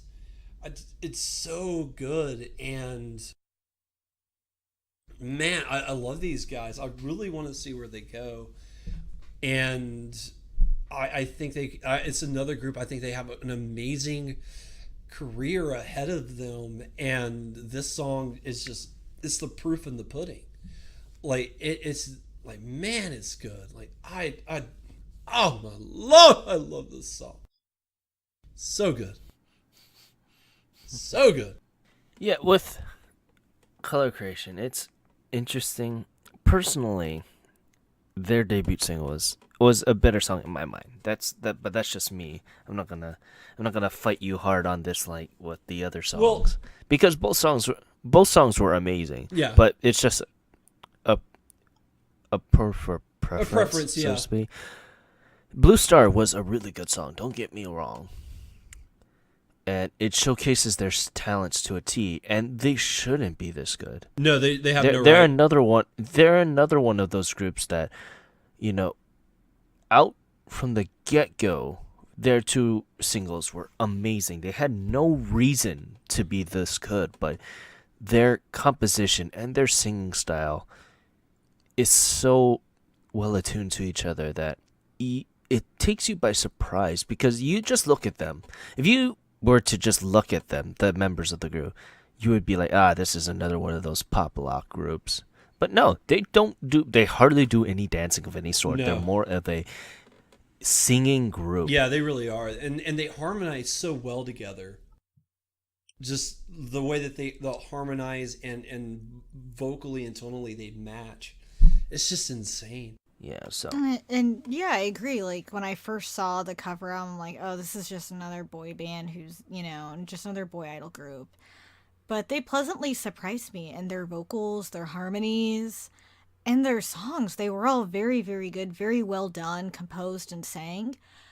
I really, really liked them, and they're a group that when I see them on Oricon, I'm very excited. As I really want to check out that new song and see what they got for us this time. Yeah, And they're one I'm looking forward to seeing more releases from. As you know, I'm not big into boy bands or male singers as much, but them and Doberman Infinity were my pleasantly surprising groups that I ended up really liking. Same with King and Prince, who blew it out of the park. But Color Creation was one that, and even their looks, when you look at them, you really don't know what to expect. You just think they're a typical forgettable boy band. That's kind of, they're very, I guess you could say they're not super unique looking. They're not those pretty boys, but their vocals are just so good, and I just loved it. So, breaking news. I just went on Apple Music. Apparently, they did a cover of Let It Snow that was released on the 24th of this year. Ooh, I love covers of Christmas songs, especially by Japanese and Korean artists. I'm going to have to check that one out. Yeah, because I frequently check their Apple Music, see if they add either like the music video, because I want to grab that, or if they add the other single, because I've only heard that song once. I'll be 100% honest. So for me, it's I'm always looking back to see if they have it, because if it's on Apple Music, it's just with me all the time. Like I don't mind listening to it off of YouTube. It's a pain. So for me, I typically don't go that route. But yeah, I love these guys. I'm so excited to see where they go, what they're doing, and they really made me reconsider a lot of things. Like, if it wasn't for them, I don't know if I'd like the Fantastics as much as I did. I don't know if I'd like Doberman Infinity as much, because I really had to get over a lot of hang-ups, and they really helped me do that. And I love this group, and it's groups like this. It's also makes me really excited, like when we do Arashi. Like, I'm really looking forward to that, because they could be. I think King and Prince is probably a young Arashi in the making, but I think in time, I think this group's going to give them a run for their money, if anything, and that's exciting. That's very exciting to see, the next generation come forward and see what they're going to be able to do. And they may never hit Arashi's numbers. You never know. But it's exciting nonetheless to see what may or may not happen. So, but moving on to Ken, what's your number 3? What is my number 3? That's the question of the hour. What is my number 3? I believe this will be my number 3, and it will be Classic by Ink.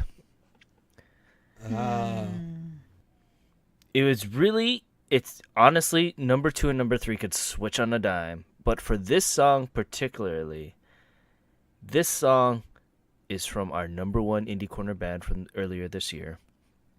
Their style and aesthetic is just amazing, and it's been a nice refresher from anything I heard from this year, and that's what drew me closer to Ink, and it got me to the point that I can't wait, if possible, to go see them live.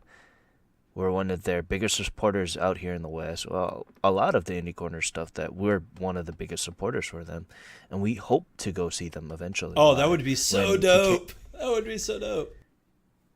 When we got the invitation for Cicadas, and Cicadas show was one of the biggest shows that we ever saw, because not only did it had Cicada, it also had Ely and Showmore, 2 groups that we also kind of loved, that mixed that R&B style. Mm-hmm. And man, I wish if we could have went.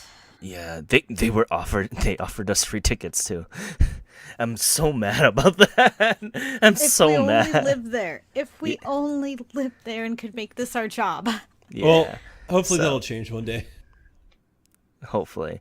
But it's something that, with Ink, and just this song in general made me feel like I can do this, or just write about music. And it's like, this song particularly just turned me on to them so much. This song and another song that you did, Access, earlier, Luna, those 2 songs were the songs that made me turn on to them so much. And I agree. Like, you really, once I heard them after we did the indie corner on them, oh my God. Access was amazing. And I'm really glad you picked Classic. So we got 2 of their songs on there, as they really deserve it. And they are extremely talented. I'm hoping we get to see them live when we go. I don't know if they'll have any show dates then, but if they did, that would be amazing. You when you guys go, you should try to get like press passes and stuff. We are press. We'll probably can't. Yeah, in the loosest of terms. Hey, all we gotta say is we're personal friends with the band. It'll work. They've already invited us to their show before. That's friendship, in my opinion. That's Cicada, bro. Oh, well. Still, but no, yeah, no, this song is amazing, and it really does. It challenges your conceptions of what R&B and jazz and all that. Like they do such a really cool blend of sounds, and you know, we talk about like the future of music and what music's going to sound moving forward. And I think it's groups like Ink that really just push that envelope, and that's what makes it exciting. Is like pushing the envelope and blending 2 styles of music in a very unique and interesting way.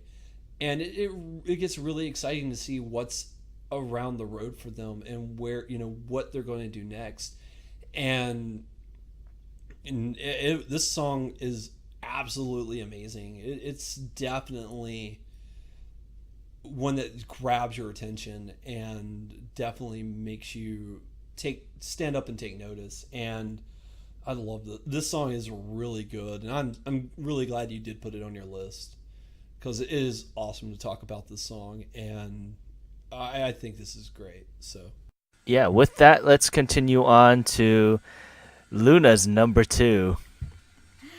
So, my number 2 is. It is. So, we talked about this a little bit earlier. We talked about the singer. It is Bye Bye Boy by Kira.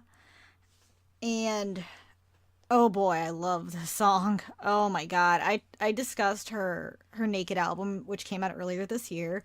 And Bye Bye Boy was used as a music video. They had a short clip of it used as a promo for the album.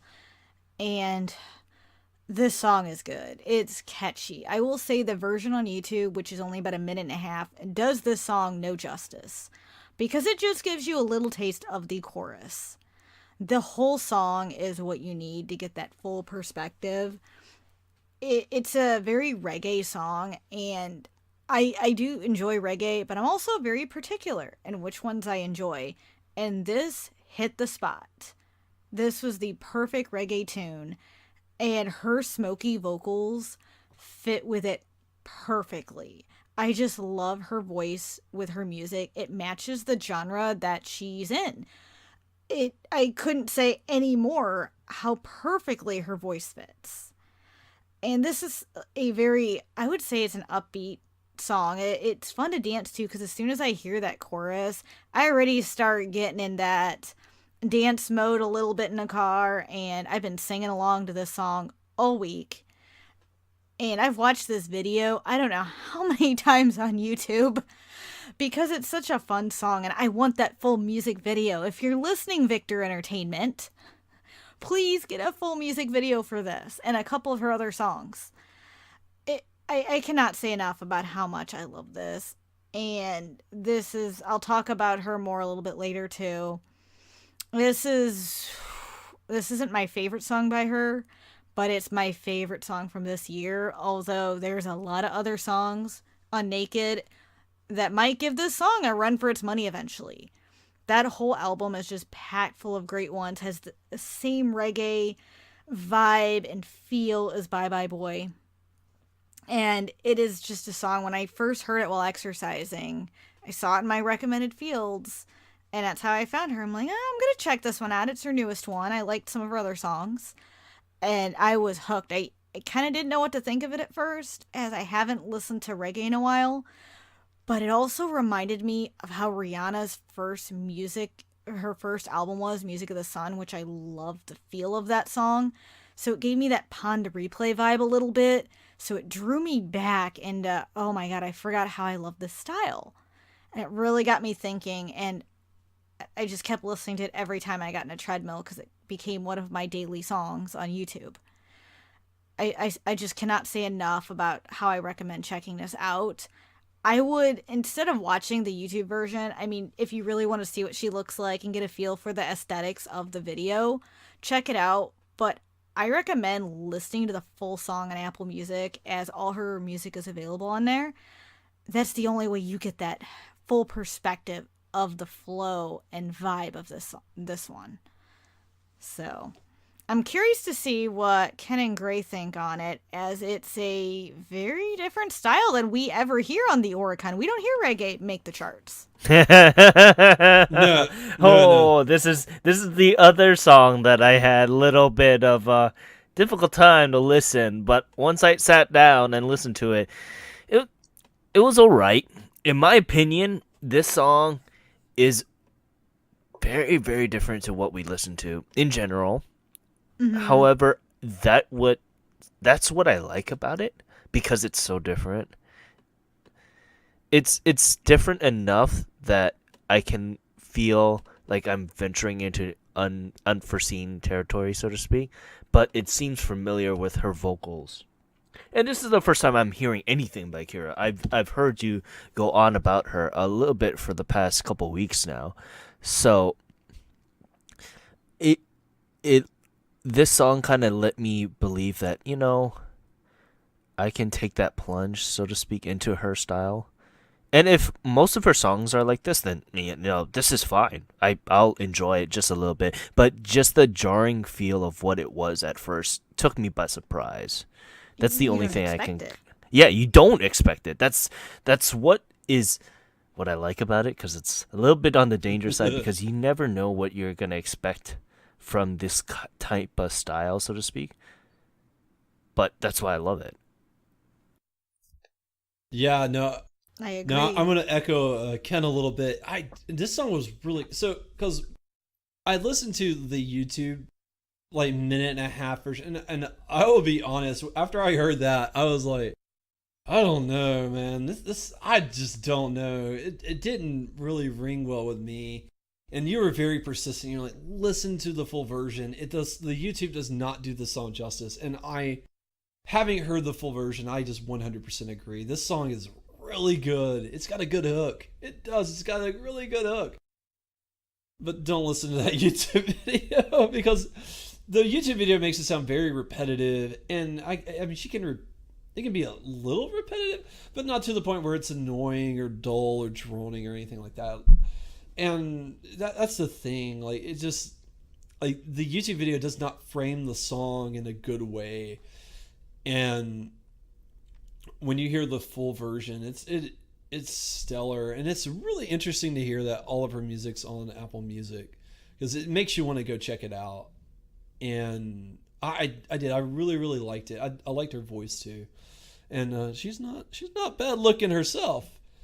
So, yeah, this is a good song, and I did. I'm glad you were persistent on me checking out the full version, because had you not been persistent, I probably would have wrote this song off. Luna. Yeah. Luna, is this person also from New York by any chance? I don't think she is. I don't know much. I don't know much about her, to be honest. I know she was indie. Her first album was indie, which was Listener Killer, and I still cannot get a copy. It's out of print on CD Japan. Well. So, and she went major in 2016 with her mini album Survive, which is really good, and it's more dancey.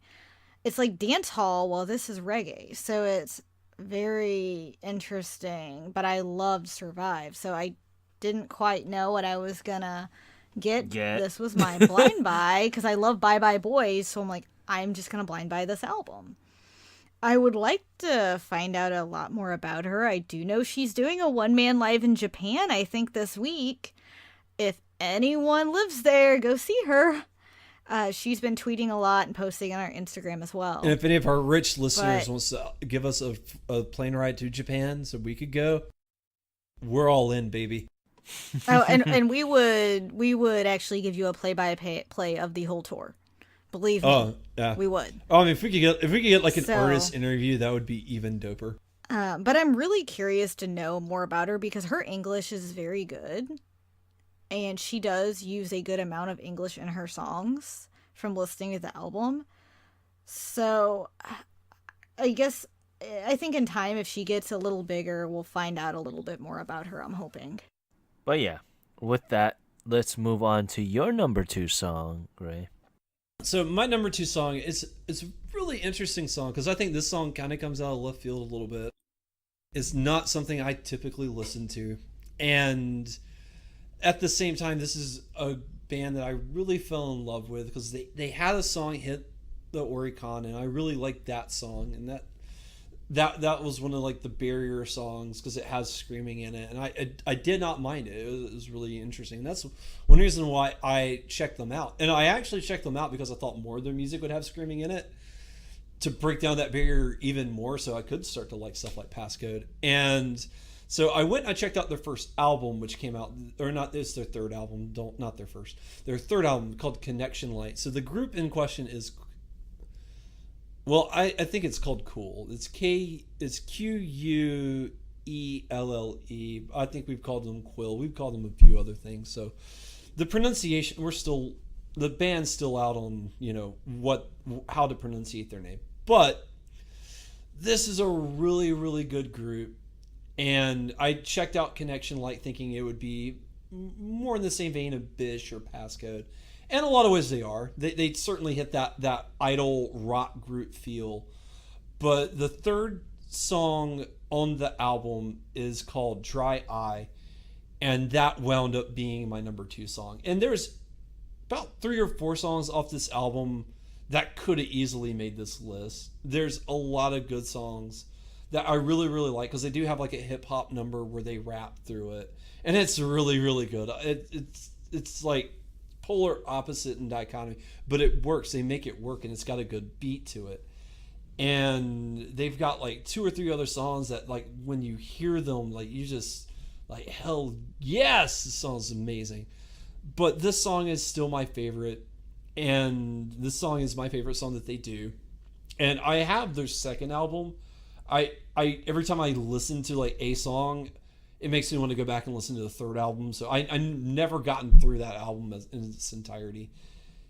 And one of my goals of 2019 is to get through not only that album but the other album. And I've got 12 months, should easily be able to do it.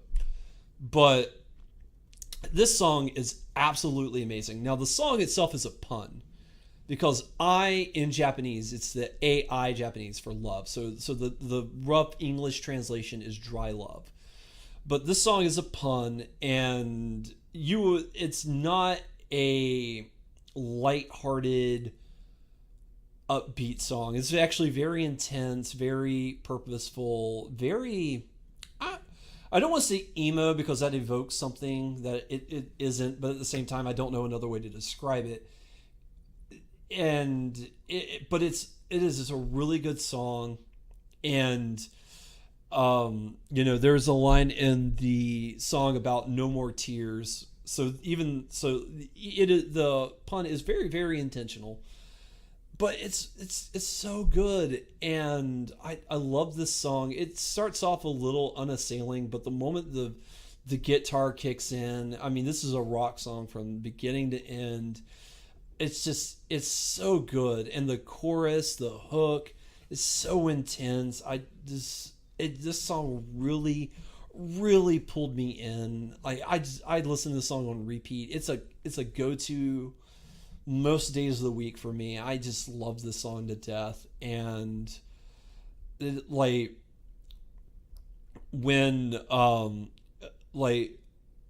we were told that, as long as it was on an album, because this song really came out in 2017. So I was like, man, I'm not going to be able to include this song because it doesn't meet the criteria. And it's like, oh, but if it came out on an album, we could cheat it in. And so this is another one of my cheat ins because this song is actually a year old. But it came out in 2018 thanks to that album. And I will say, if you haven't had the chance, if you like Bish, if you like the girl rock idol groups, if you like stuff like Garasu Oware or anything like that, like check these girls out. Check out their third album, Connection Light, because it's mostly a rock album. At the end of the day, even though they are an idol group, like I just absolutely adored this song, and it's wound up being like one of the highlights of the year for me. Like I always knew this song would be number 2, and I couldn't imagine another song really taking its place in the year of amazing music that we've listened to and all the amazing songs that we've heard. Like to me, this song is just that good, and I will say I'm very interested to hear what you guys have to say, because it's not a group I don't like outside of me talking about it. I don't think we've ever really talked about them, and I'm really interested to get you guys' perspective on it and see how you guys felt. So, who wants to go first? You go. I have things to say. Okay, so I actually didn't know what to expect. One, by judging by the name, I thought it'd be a guy band. No. Sorry. No. So, and I saw, I'm like, oh, it's a girl band. I did really like the song. I was very taken aback. They did remind me of Bish, except I'm trying to think of how to describe it. So I really enjoyed it. I liked their vocals. I did feel that the song was a little bit forgettable and generic to me, but that's not always a bad thing, is because I thought it was a very well done song, and I would like to hear more by this group, actually, as this is the first time I've ever really, really listened to a full song by them. So it's one that I really want to dive more into. I don't know. What did you think, Ken?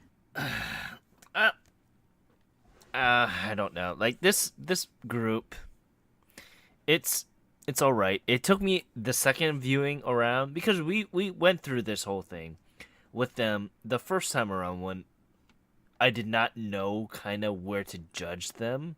And granted, this is something that I do like, because they are transcending the evolution of what an idol should be. And that's great. However, personally, this isn't for me.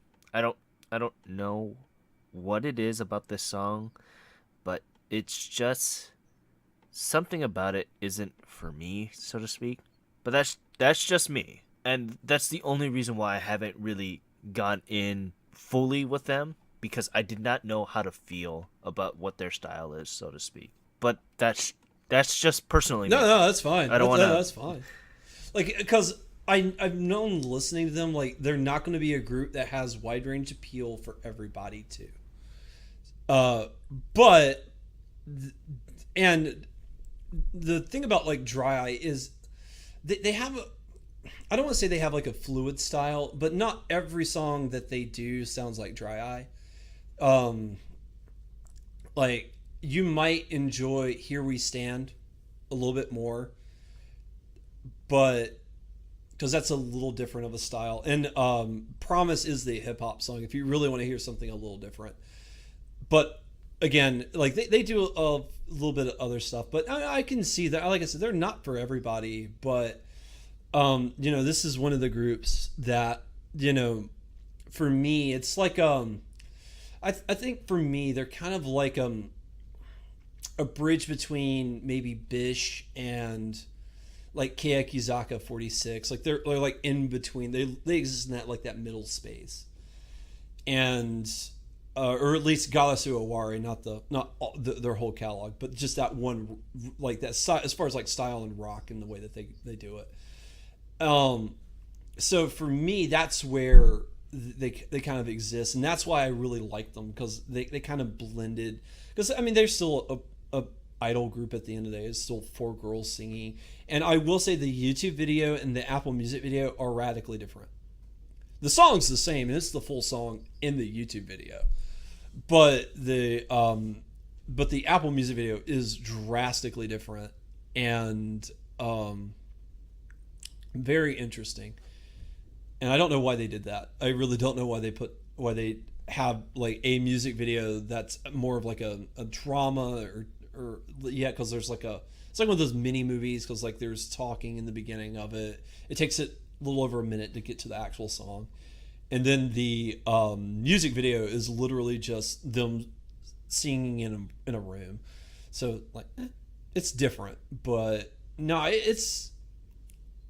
is an interesting song nonetheless, and you know, I think we'll talk more about them to come because I did like their I think it was Emotion that they came out with that hit number 10 in the Oricon. So I'm definitely going to keep an eye out for them. We'll definitely hear more about them in the future. So I'm really excited to see what they have to do, and I'm super excited. But moving on, what was your number 2, Ken? My number 2 is Rizzomi by Polka Dot Stingray.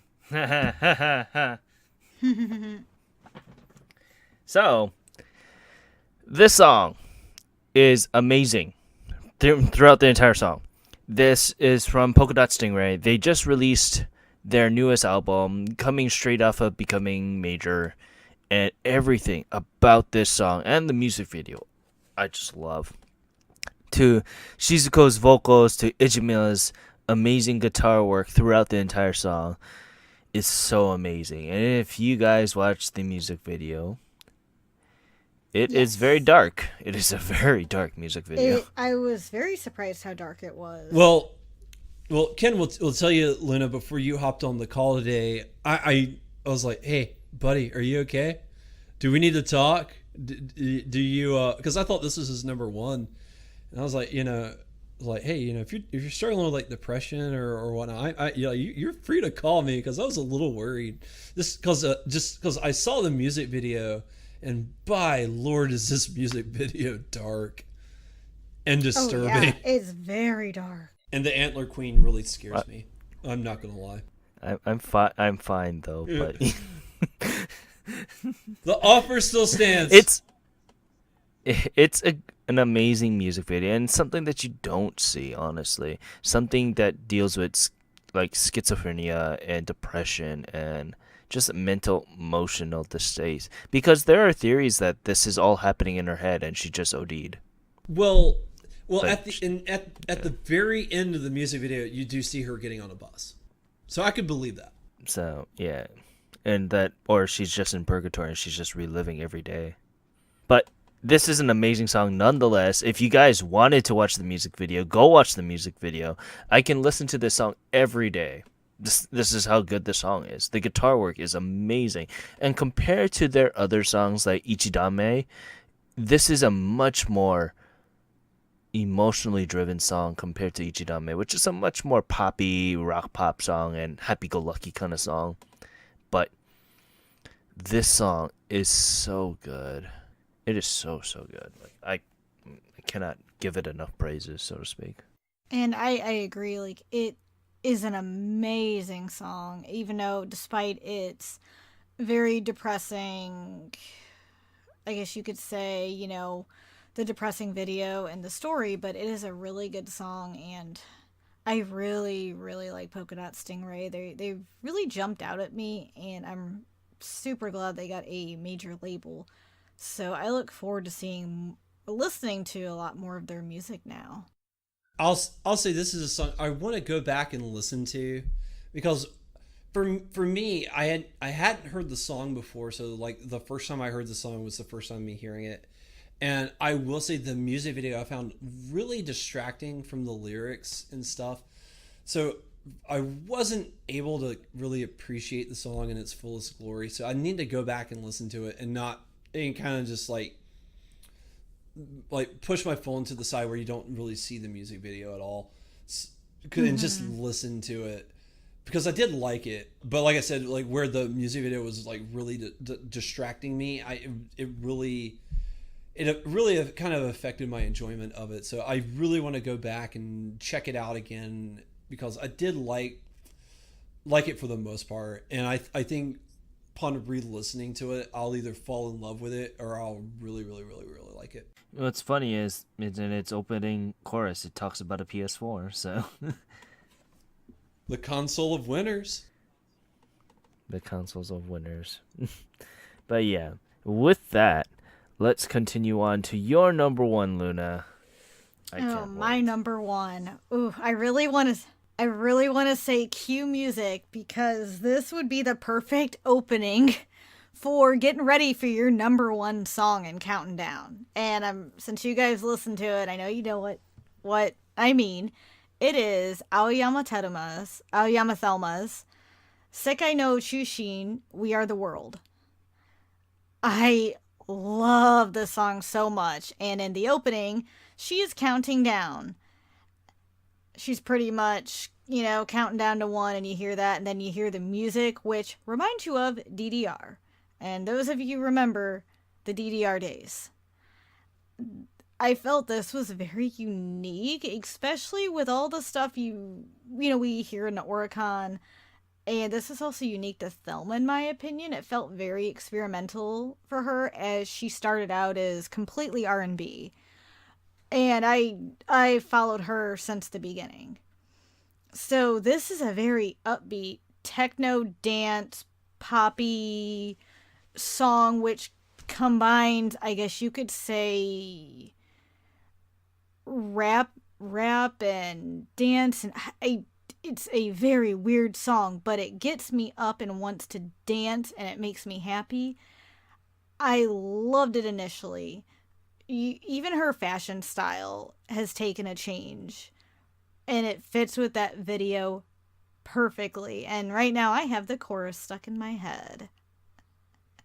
So it is one that always gets stuck in my head, and I really, really want to learn the dance so bad. I think that would be something kind of fun, but a little difficult to do. I'm trying to think what else to say about it. Let's just say that music video is really, really wacky. You do get to see a lot of Tokyo in it, like the Shibuya 109. And I think she did. I like the style change she took for this. And this made my number one because, man, I had this on repeat the first week it came out. On repeat, and I was counting down to the new album she was dropping for this, which had come out a couple months after the song. And I know this is really a hit or miss for people because it's Eurobeat and DDR. That's not something you hear nowadays, at least in Japan or the US. I love it so much. And I do too. I got Running in the 90s stuck in my head. Yep, it is a very 90s song, and it brings back my childhood a little bit too. So I cannot say enough about how fun this song is. And you gotta watch the music video with this, because it definitely goes with the experience. With this song, I love the aesthetic of the song. This song is so much fun and so much reminiscent of pure late 90s and early 2000s of Japan. Just, what is rebellious back in the day of Japan, right before the bubble burst, if you guys know what that is. Right before the bubble burst in the economy over there. What counts as what it means to be rebellious. And you look throughout the music video, you see DDR things and Eurobeat, things that encapsulates what is 90s era in Japan. You also see Gangura girls, something that you don't really see all too much, but was really, really popular back in the 90s and early aughts. This song was amazing, and I'm so happy. I there are so many artists that I just love, and Thelma is such a guilty pleasure that I like to keep in my back pocket, so to speak, because her style changes are really good. When she does do encompasses a new style, so to speak, it brings out the best in her, which I love. I agree, and I think that's what she showcased it in this. She did. Like you brought up the Ganguro girls. And I remember when that was really popular. I felt like she was going for that 90s theme. And if you look at the album she released with a song on it called High School Girl, or High School Gal, if you get it, Gal, Garu, Yep. it really it really showcases it. And you look at the photos in that album, they're all so late 90s. And you just know that's what she was going for. And she pulls it off to the 100%. This is and she's one of those artists that I love. And when she does an album, she does a comeback. She doesn't do, drop albums as much as some artists do. So when she does one, I'm first on pre-order because I know she puts all her heart and soul into this. And you could tell she had so much fun with this one. And she did a good job picking up that aesthetic that went with it. The style, the sound, and everything about this song just takes me back. And I still have to listen to it. This is my favorite track on the album, although there's other really good ones. But it's nonetheless amazing. And her rap in it is so freaking cute.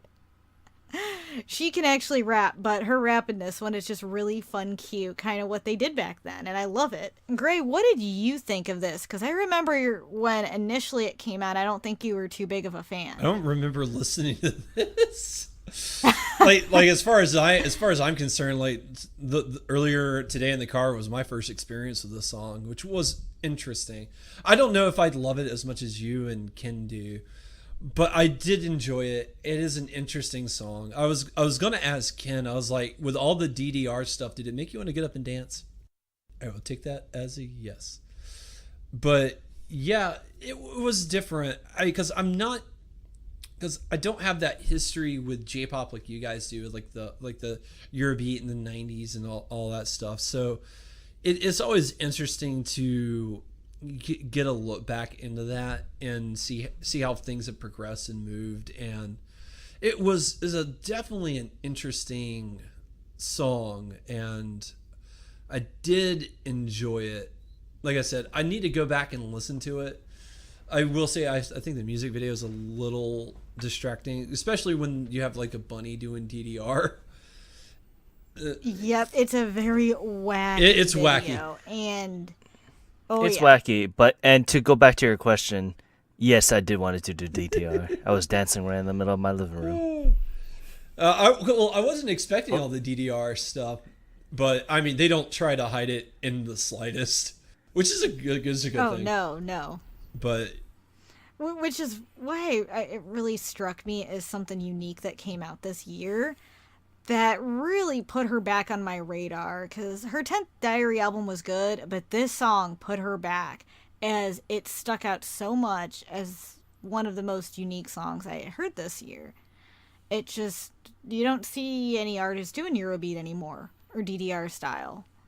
So it really made me happy for this to come out. could bring it back. You never know. I wish if it would, some artists put out some Eurobeat remixes like they used to. That would just be amazing. Initial D isn't popular, that's why. Yeah, I know. Not anymore.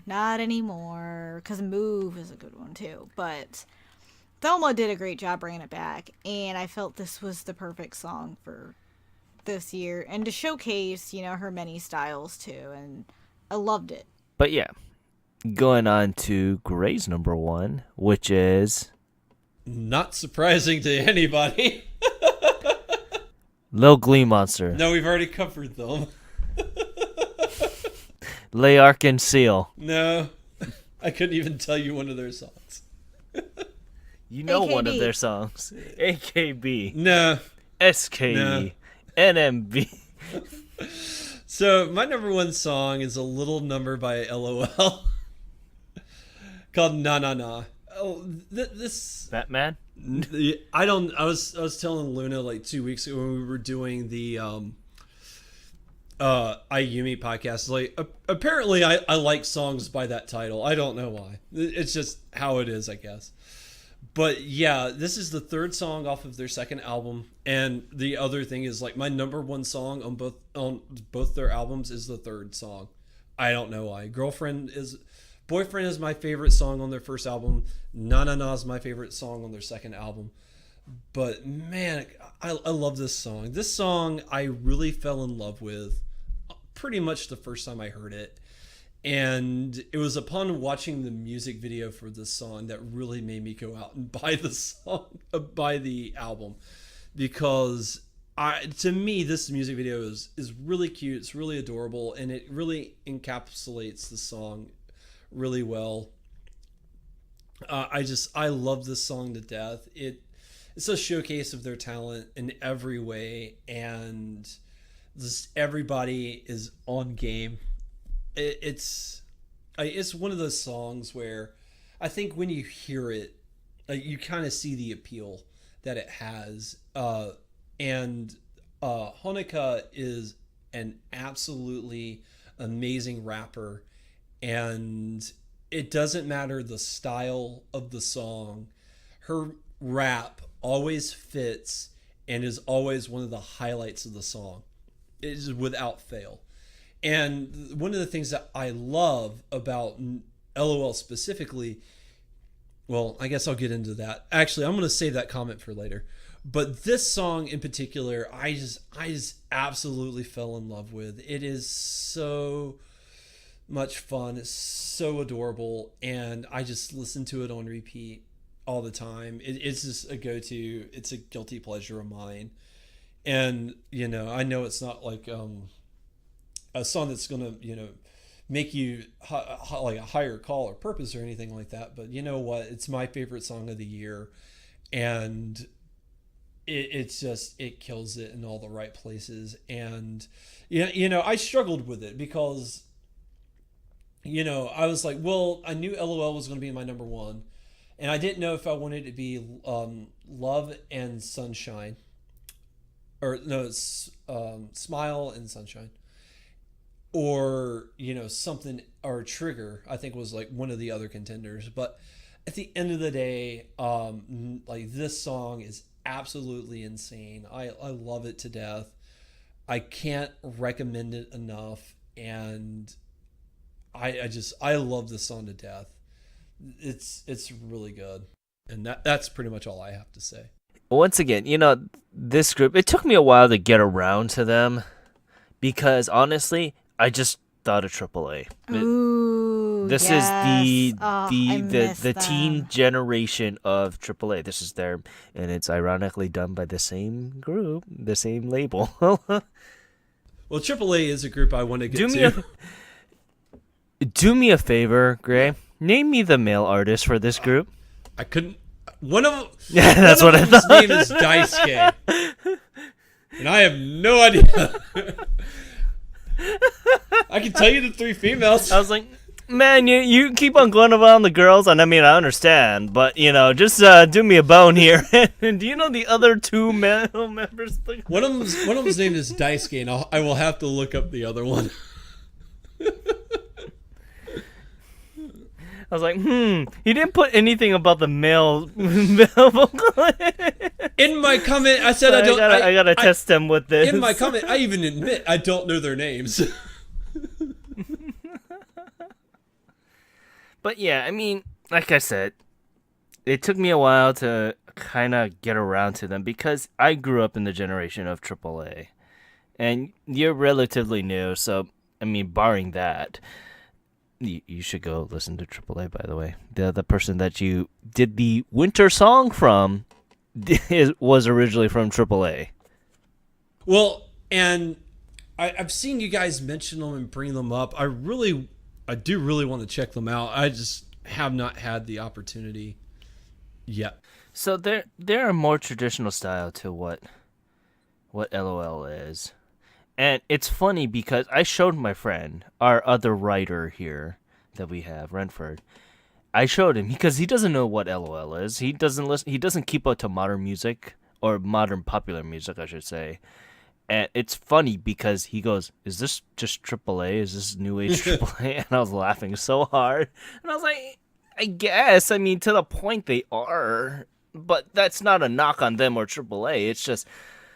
It took me a while to finally figure it out, and I understand. LOL is a great band, or a great group, and, it just took me a while to get around to them, and I kind of finally understand after kind of sitting down and just kind of force-feeding through their songs. Yeah, and I might like AAA, because it like LOL for me has been really weird, and I don't want to get into it too much here, but it's just one of those groups where every time I turn around, like there's a new song that I like, and every time I go and I listen to more of their music, I just like their music, and they've taken over my life, and the I was wrong. So Naoto Komiyama is one of the dudes, and Yusuke Sato is the other. Thank you. You're welcome. No, don't ask me which one's which. So- I couldn't tell you. So you're right. Like Na Na Na Na Na is a really good song. I really don't know what my favorite LOL song is yet, but I've really gotten into them because they do remind me of AAA a lot, and I remember loving them back in the day. So I'm trying to think, what else I have to say, because we have talked about them a lot, and I think they're a really fun band or group. I wouldn't say band; they're not a band, but I think they're a fun group, and I always enjoy hearing new releases they have or new songs. Very upbeat, and like the one I had, Perfect Summer. I freaking love that song, and Trigger is also another really good song. You should check out the new music video. So I saw it on YouTube earlier, but I have not It's watched actually really good, but I mean, I didn't think there's anything wrong with the old music video, but we got 2 music videos for Trigger. It's okay. I love that song to death, and again, Honeka's rap is amazing. Like she is really skilled, and there's a lot of things I want to say, but I'm really getting into the next segment, which is why I'm holding my tongue. But yeah, no, this song is great, and again, for me, like they have a wide range of styles. So if you do check out Na Na Na and you don't like it, don't write off LOL, because they have a wide range of tones and styles that they do, and give them like 2 or 3 songs before you write them off, because they're really good. But moving on up, Ken, I think you have the honor of doing the last number 1 we will talk about. My good sir. Unless we have another person in the room that I don't know about. Bob, get out of here. Okay, he's clear. You're good to go now. Okay, so for my last song, for my number 1 song for this year, of course it would have to be this. It'd have to be from Rosalia, from Bang Dream, and it is Louder. This song took me, and by extension my wallet, down this lovely road of anime idol bands.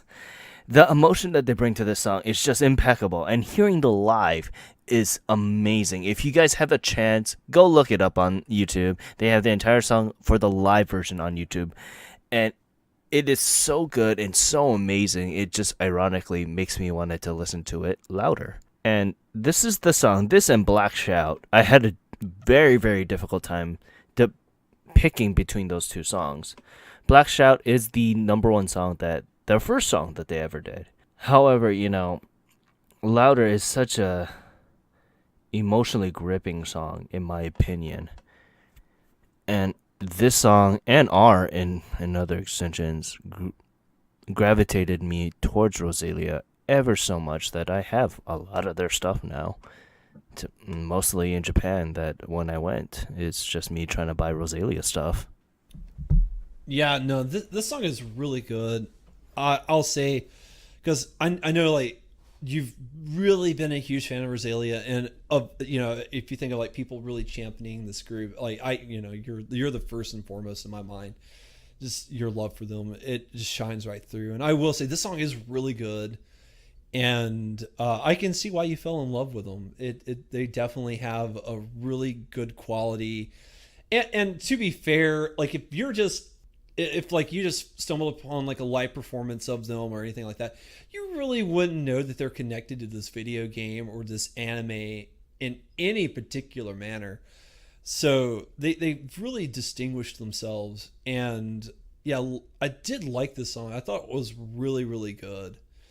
And I mean, they're still not my favorite, but I can see why you really, really like them, and I can also see why they're your number 1 favorite. because I mean you've got like 5 or 6 of them now to choose from. So I've always been curious as what makes Rosalia like the king, but I mean if you also look at their sales figures, like Rosalia is always the king. So it's very interesting, and yeah, no, I really like this song.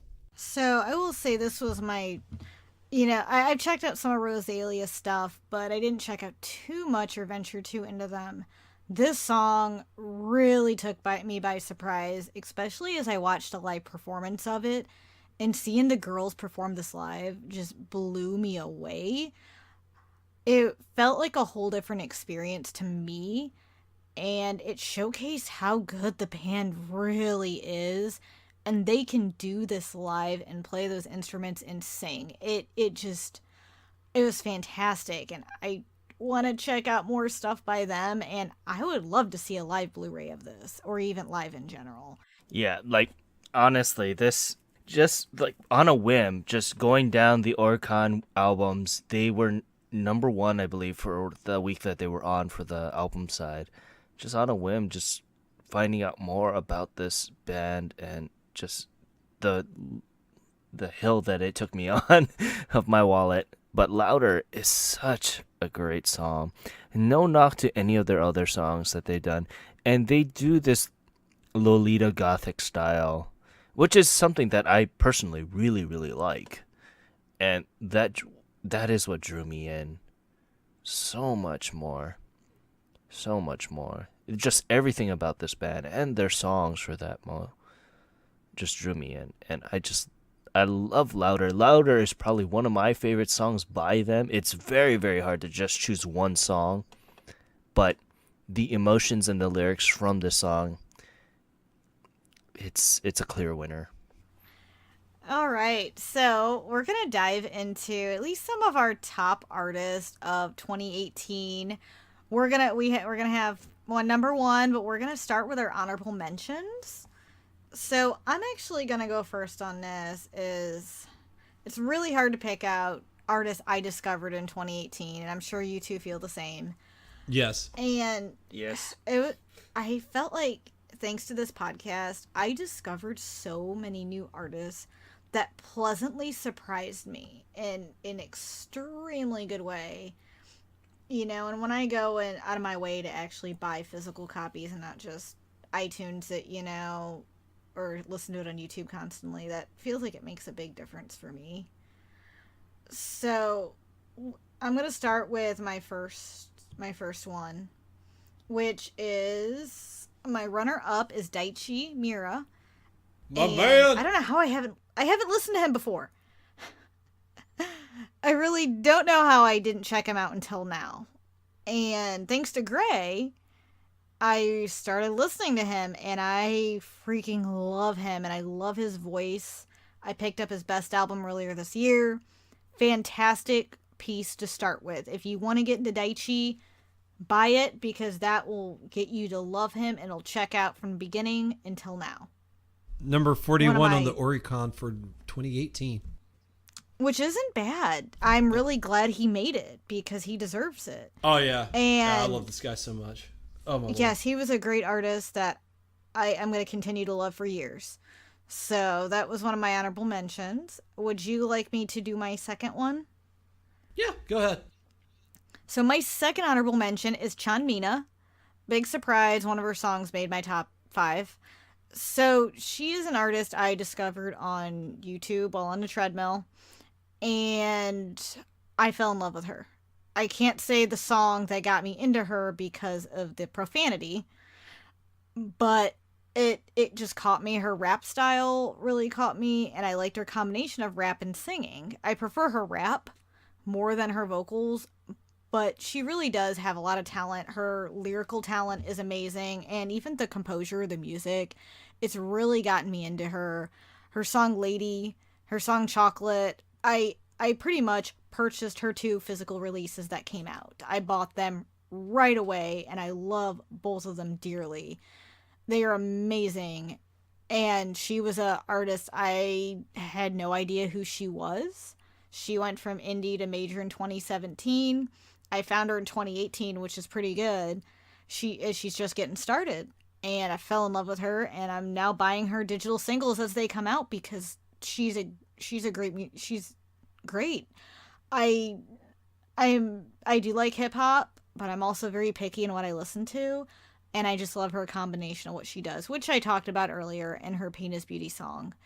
But if you want to get into her, check out her YouTube channel. All her music videos are on there, and I highly recommend the one that starts with the F word.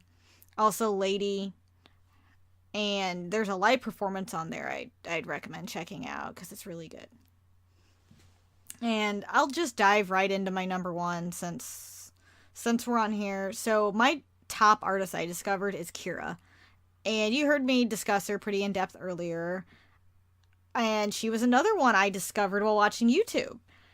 She was in the recommended section after listening to Chanmina, and the first song I listened to was Spacey Love, which is a very fun dance song. And it starts off very mellow, and then it just goes into this dance hall vibe, and you just want to get up and jump around.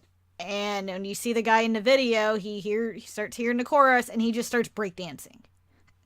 It's a really weird video, but this song made me go out and buy her Survive mini album off CD Japan right away. I had to have it. It was so good. And there's so many other songs by her I ended up falling in love with. Nadeshiko Love was amazing. And then I heard Bye Bye Boy, and that had a reggae feel versus, Survive felt very dance hall-ish. Which I know reggae and dancehall go hand in hand, but her smoky vocals with how her music was, her voice fits to the style of music she does so well, and it just made me fall in love with her. I cannot, say enough about how much I love her. I bought both her albums. I've been trying to get a hold of Listener Killer, which was her first album, and unfortunately it's out of print, so I'm having trouble buying it. And I even purchased her first concert she did on DVD. So I went all out and tried to get everything she released so far because I cannot say how much I just love her and want to support her in her music career and really look forward to what's more to come. So what about you, Gray? What are your top ones? Well, I just noticed, so my top 3 artists mirror my top 10. Mirrors my top 3 in songs. Surprisingly enough, I will say 2018 has been an amazing year. It's been a really big year of discovery for me because, I had never heard of most of the groups that we talked about today until this year. And, I did intentionally leave off Little Glee Monster on my top artists of 2018 because I heard them technically last year and just didn't connect the dots or the pieces or whatnot. And I wanted to talk about groups I normally wouldn't talk about nearly as much. And that's why I went with Color Creation was like my third that I put on my list. And I love, again, it's a small sample size, but what we do have is really, really good and really amazing. And these guys are super talented. And I am really, really looking forward to see what they have in the future. And, I think they occupy this list, this space on my list, not necessarily for what they've done, but the sheer potential that they have just makes it really exciting to see where they go. And yeah, you could probably slot the Fantastics in here too for the same reason, but because they have one album or one single instead of 2, I decided to put Color Creation here instead of them. So that they are my number 3 for the year. Number 2 is Cool. And, we've talked about them a little bit. I talked about them a great deal when I was doing my number 2 song. And I don't have too much more to add. I really, really like the group. I think if you're really interested in checking them out, start with their third album. I haven't heard their first album or their second album, but I did fall in love with their third album. It's really, really good.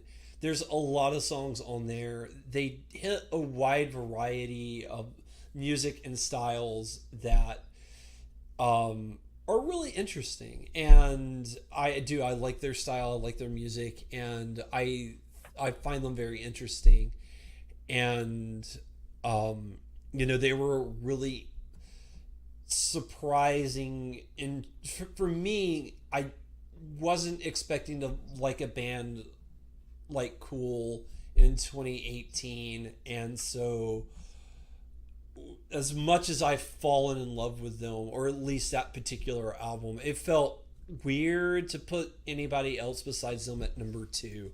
So that's why they're number two. And for my number one band, obviously it's LOL. Like it was ever going to be anything else, but LOL is so good. I love them so much. And one of the reasons why I like them so much is they really do have a wide style of music. They have high energy dance numbers. They have fun poppy numbers.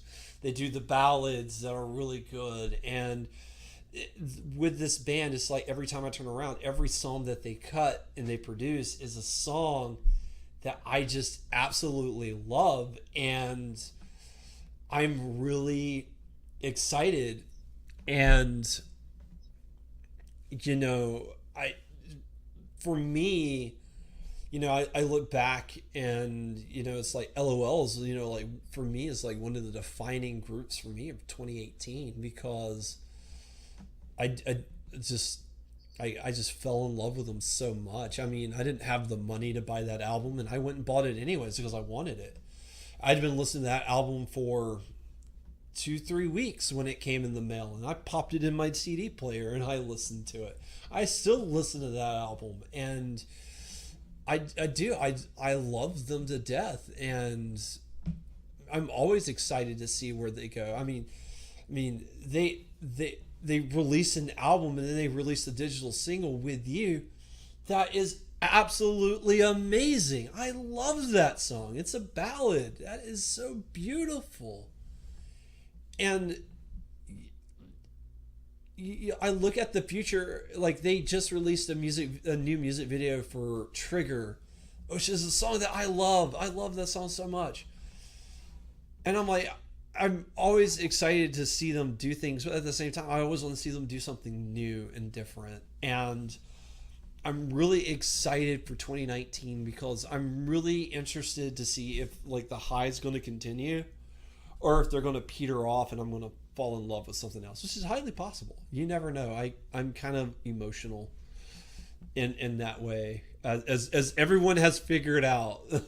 Like I get really hype about an artist for a while, and then I kind of get cold on them. And that's how I am with anime, movies, video games. This is how I've always been. Is I'm really, really about something for a period of time, and then I get really cold on them. Doesn't mean I stop loving them, but we all move on to other things. But I will say, like, LOL has really stayed on like my high list because I discovered LOL around July. I think is when Love and Sunshine came out, or Love and Smile came out. I don't know why I keep forgetting the name of that song. But Love and Smile came out. It was around July, and I've been kind of in love with LOL ever since. So it's been very interesting that they've just really eaten up the back half of 2018 for me. And I still love Little Glee Monster. I still love Kiyakizaka 46, and I'm always excited to see what those groups do next. But for me, like LOL really defined a large chunk of 2018 for me.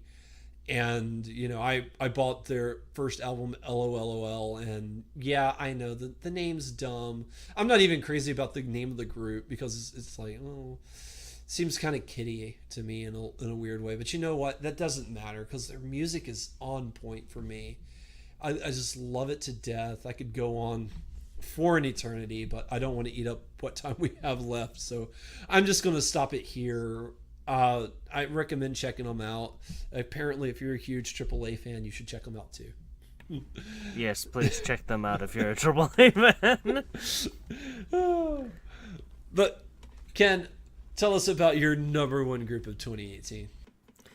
Well, let's do my honorable mentions first before we do that. Sorry. First is Cicada. And this is going to be weird because they were nowhere on my top 10 list. That is weird. Cicada's a personal choice for me.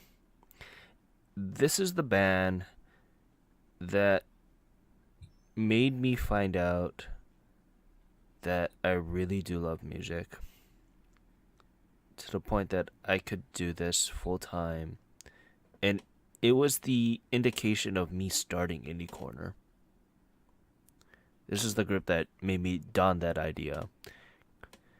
It's unfortunate that I wasn't able to do one on them because during the time they were major, and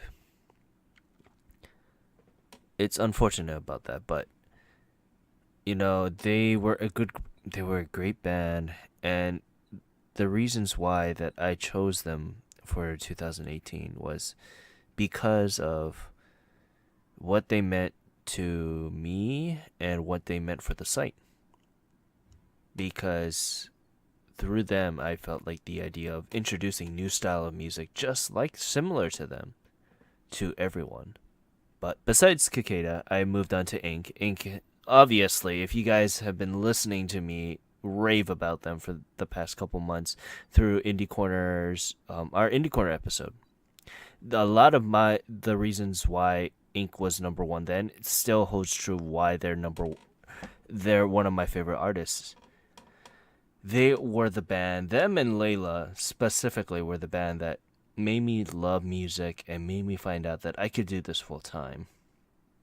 And that hasn't changed. Ink is an amazing style that I just love, and both me, Luna, and Gray just love. And I can't wait for the future of this band. I can't wait. But, with that, let's go on to my number one. And it's not really surprising. It's also Rosalia. This group, this band, this everything, this got me into seiyus. It got me back into anime. Well, anime, quote unquote. I shouldn't say that much, because I still don't watch it. I only watched one anime this entire season, which was, well, I guess two. Which is My Hero and Gal Papico, which is Bang Dreams chibi anime, which is only like 3 minutes long. It's alright. It made me love idols. It made me move on from what AKB was into something that's just a little bit more. Because as much as I did love AKB, Rosalia kind of picked up that same thing of what is the next step of, idols that who can play guitars. And Scandal did that for me also, but they're individual seiyus that learned how to play the guitar, drums, keyboards, bass. And that's what made me love it all so much more than Poppin' Party. As much as I love Poppin' Party, and one of my favorite seiyus is on Poppin' Party, it's Rosalia just attracted that flavor of what I really did like. And like going back to what I said in my number one song, their Gothic Lodia style choice is something that I always love, because coming over from Visual K, that is something that the costumes made everything. I just love that. My wallet doesn't love that, but I personally love that. But yeah, we went on a lovely, I want to say 4 hours and 10 minutes, give or take. Roughly. I knew this podcast was going to be long, but, I want to thank you guys for listening to us, because, this year was a big year. This is the first year that we did a full year of news and content and podcasting. And, I want to thank you guys, and I look forward to 2019 more so now than ever. I want to thank you, everyone, for listening to our year-end podcast. This was very exciting and a great year of discovering new music. I look forward to spending 2019 with you guys as well and discovering even more new music. And let's see what the new year brings. That is right. Amen. And this is Gray. 2018 has been a blast, and 2019 it's a mystery, but optimism and hope is the only way that you can look at it. So hopefully things go good, and we'll definitely do a lot more stuff like this because this has been a blast. Thank you for being patient because this has been a long episode, and we know that you guys have lives and times, and we appreciate you guys sticking through us through the whole thing, and we hope the ride has been as fun for you guys as it has been for us, and hopefully 2019 will just be more fruitful, and we'll get even better at what we do, and we really deliver a better show for you guys. Thank you so much. But yeah, I want to thank you guys very much. You can find us at all these social medias. You can find us at Twitter and Instagram at Ongaku to You. You can check out our site, which I just did a written portion of our Oricon stuff, and hopefully by the time this podcast is up, I don't know how long this is gonna take. It's probably gonna take me a week. By the time this podcast is up, hopefully the written portion for this is also gonna be up. So if you guys enjoyed our top fives, hopefully you guys enjoyed a written portion, and you can actually get to see in depth what these music videos look like. And that can be found at ongakutoyou.com. You can check out our dead Twitch channel at ongakutoyou, or twitch.tv/ongakutoyou, same as the podcast. You can also check out our affiliates, Kuryu Hunter. He is a horror-based Japanese live-in mailbox. He streams all the lovely horror games. He's back here in the States. Luna, were you able to see him, by the way? Yes, I was. I got to see Kyo, let's see, December 23rd, and we got to enjoy some sushi together and catch up. I'm really hoping to see Kyo again before he goes back to Japan, so. Yeah. And you can find him at twitch.tv/KoryuHunter, KYORYUHUNTER. And look forward to the next couple weeks because we are also going to be doing a collaboration with him. And you can also check out our other affiliate, Timbertaff. He is a Twitch streamer in his own right and another singer in his own right. He did a English translation of Devilman Crybaby's opening theme song with all the crazy antics that it deals with that anime. You can check him out at twitch.tv/Timbertaft, TIMBERTAFT. And you can also check out the podcast I do with him called Podosaurus. If you want to hear me rant about video games or just hear Kyo rant about Atlas for some stupid reason, you can hear him on that. But yeah, you can check me out at OTYKen1 on Twitter. We can find Gray at Ongaku Gray at Twitter. And we can find Luna at You can just find me at LunaMaria87. It's my personal account. I don't go on there often. Yay. But yeah, I want to thank you guys very much for listening to this week's episode of Ongaku to You. This is our year-end podcast, so you guys have a very safe 2018 end of that because I'm pretty sure this is not going to go up to 2019. Yes, probably. You guys take care. Aloha. I just want to say have a happy and safe new year, and we will see you next year. This is Luna signing off. And this is Gray saying matane.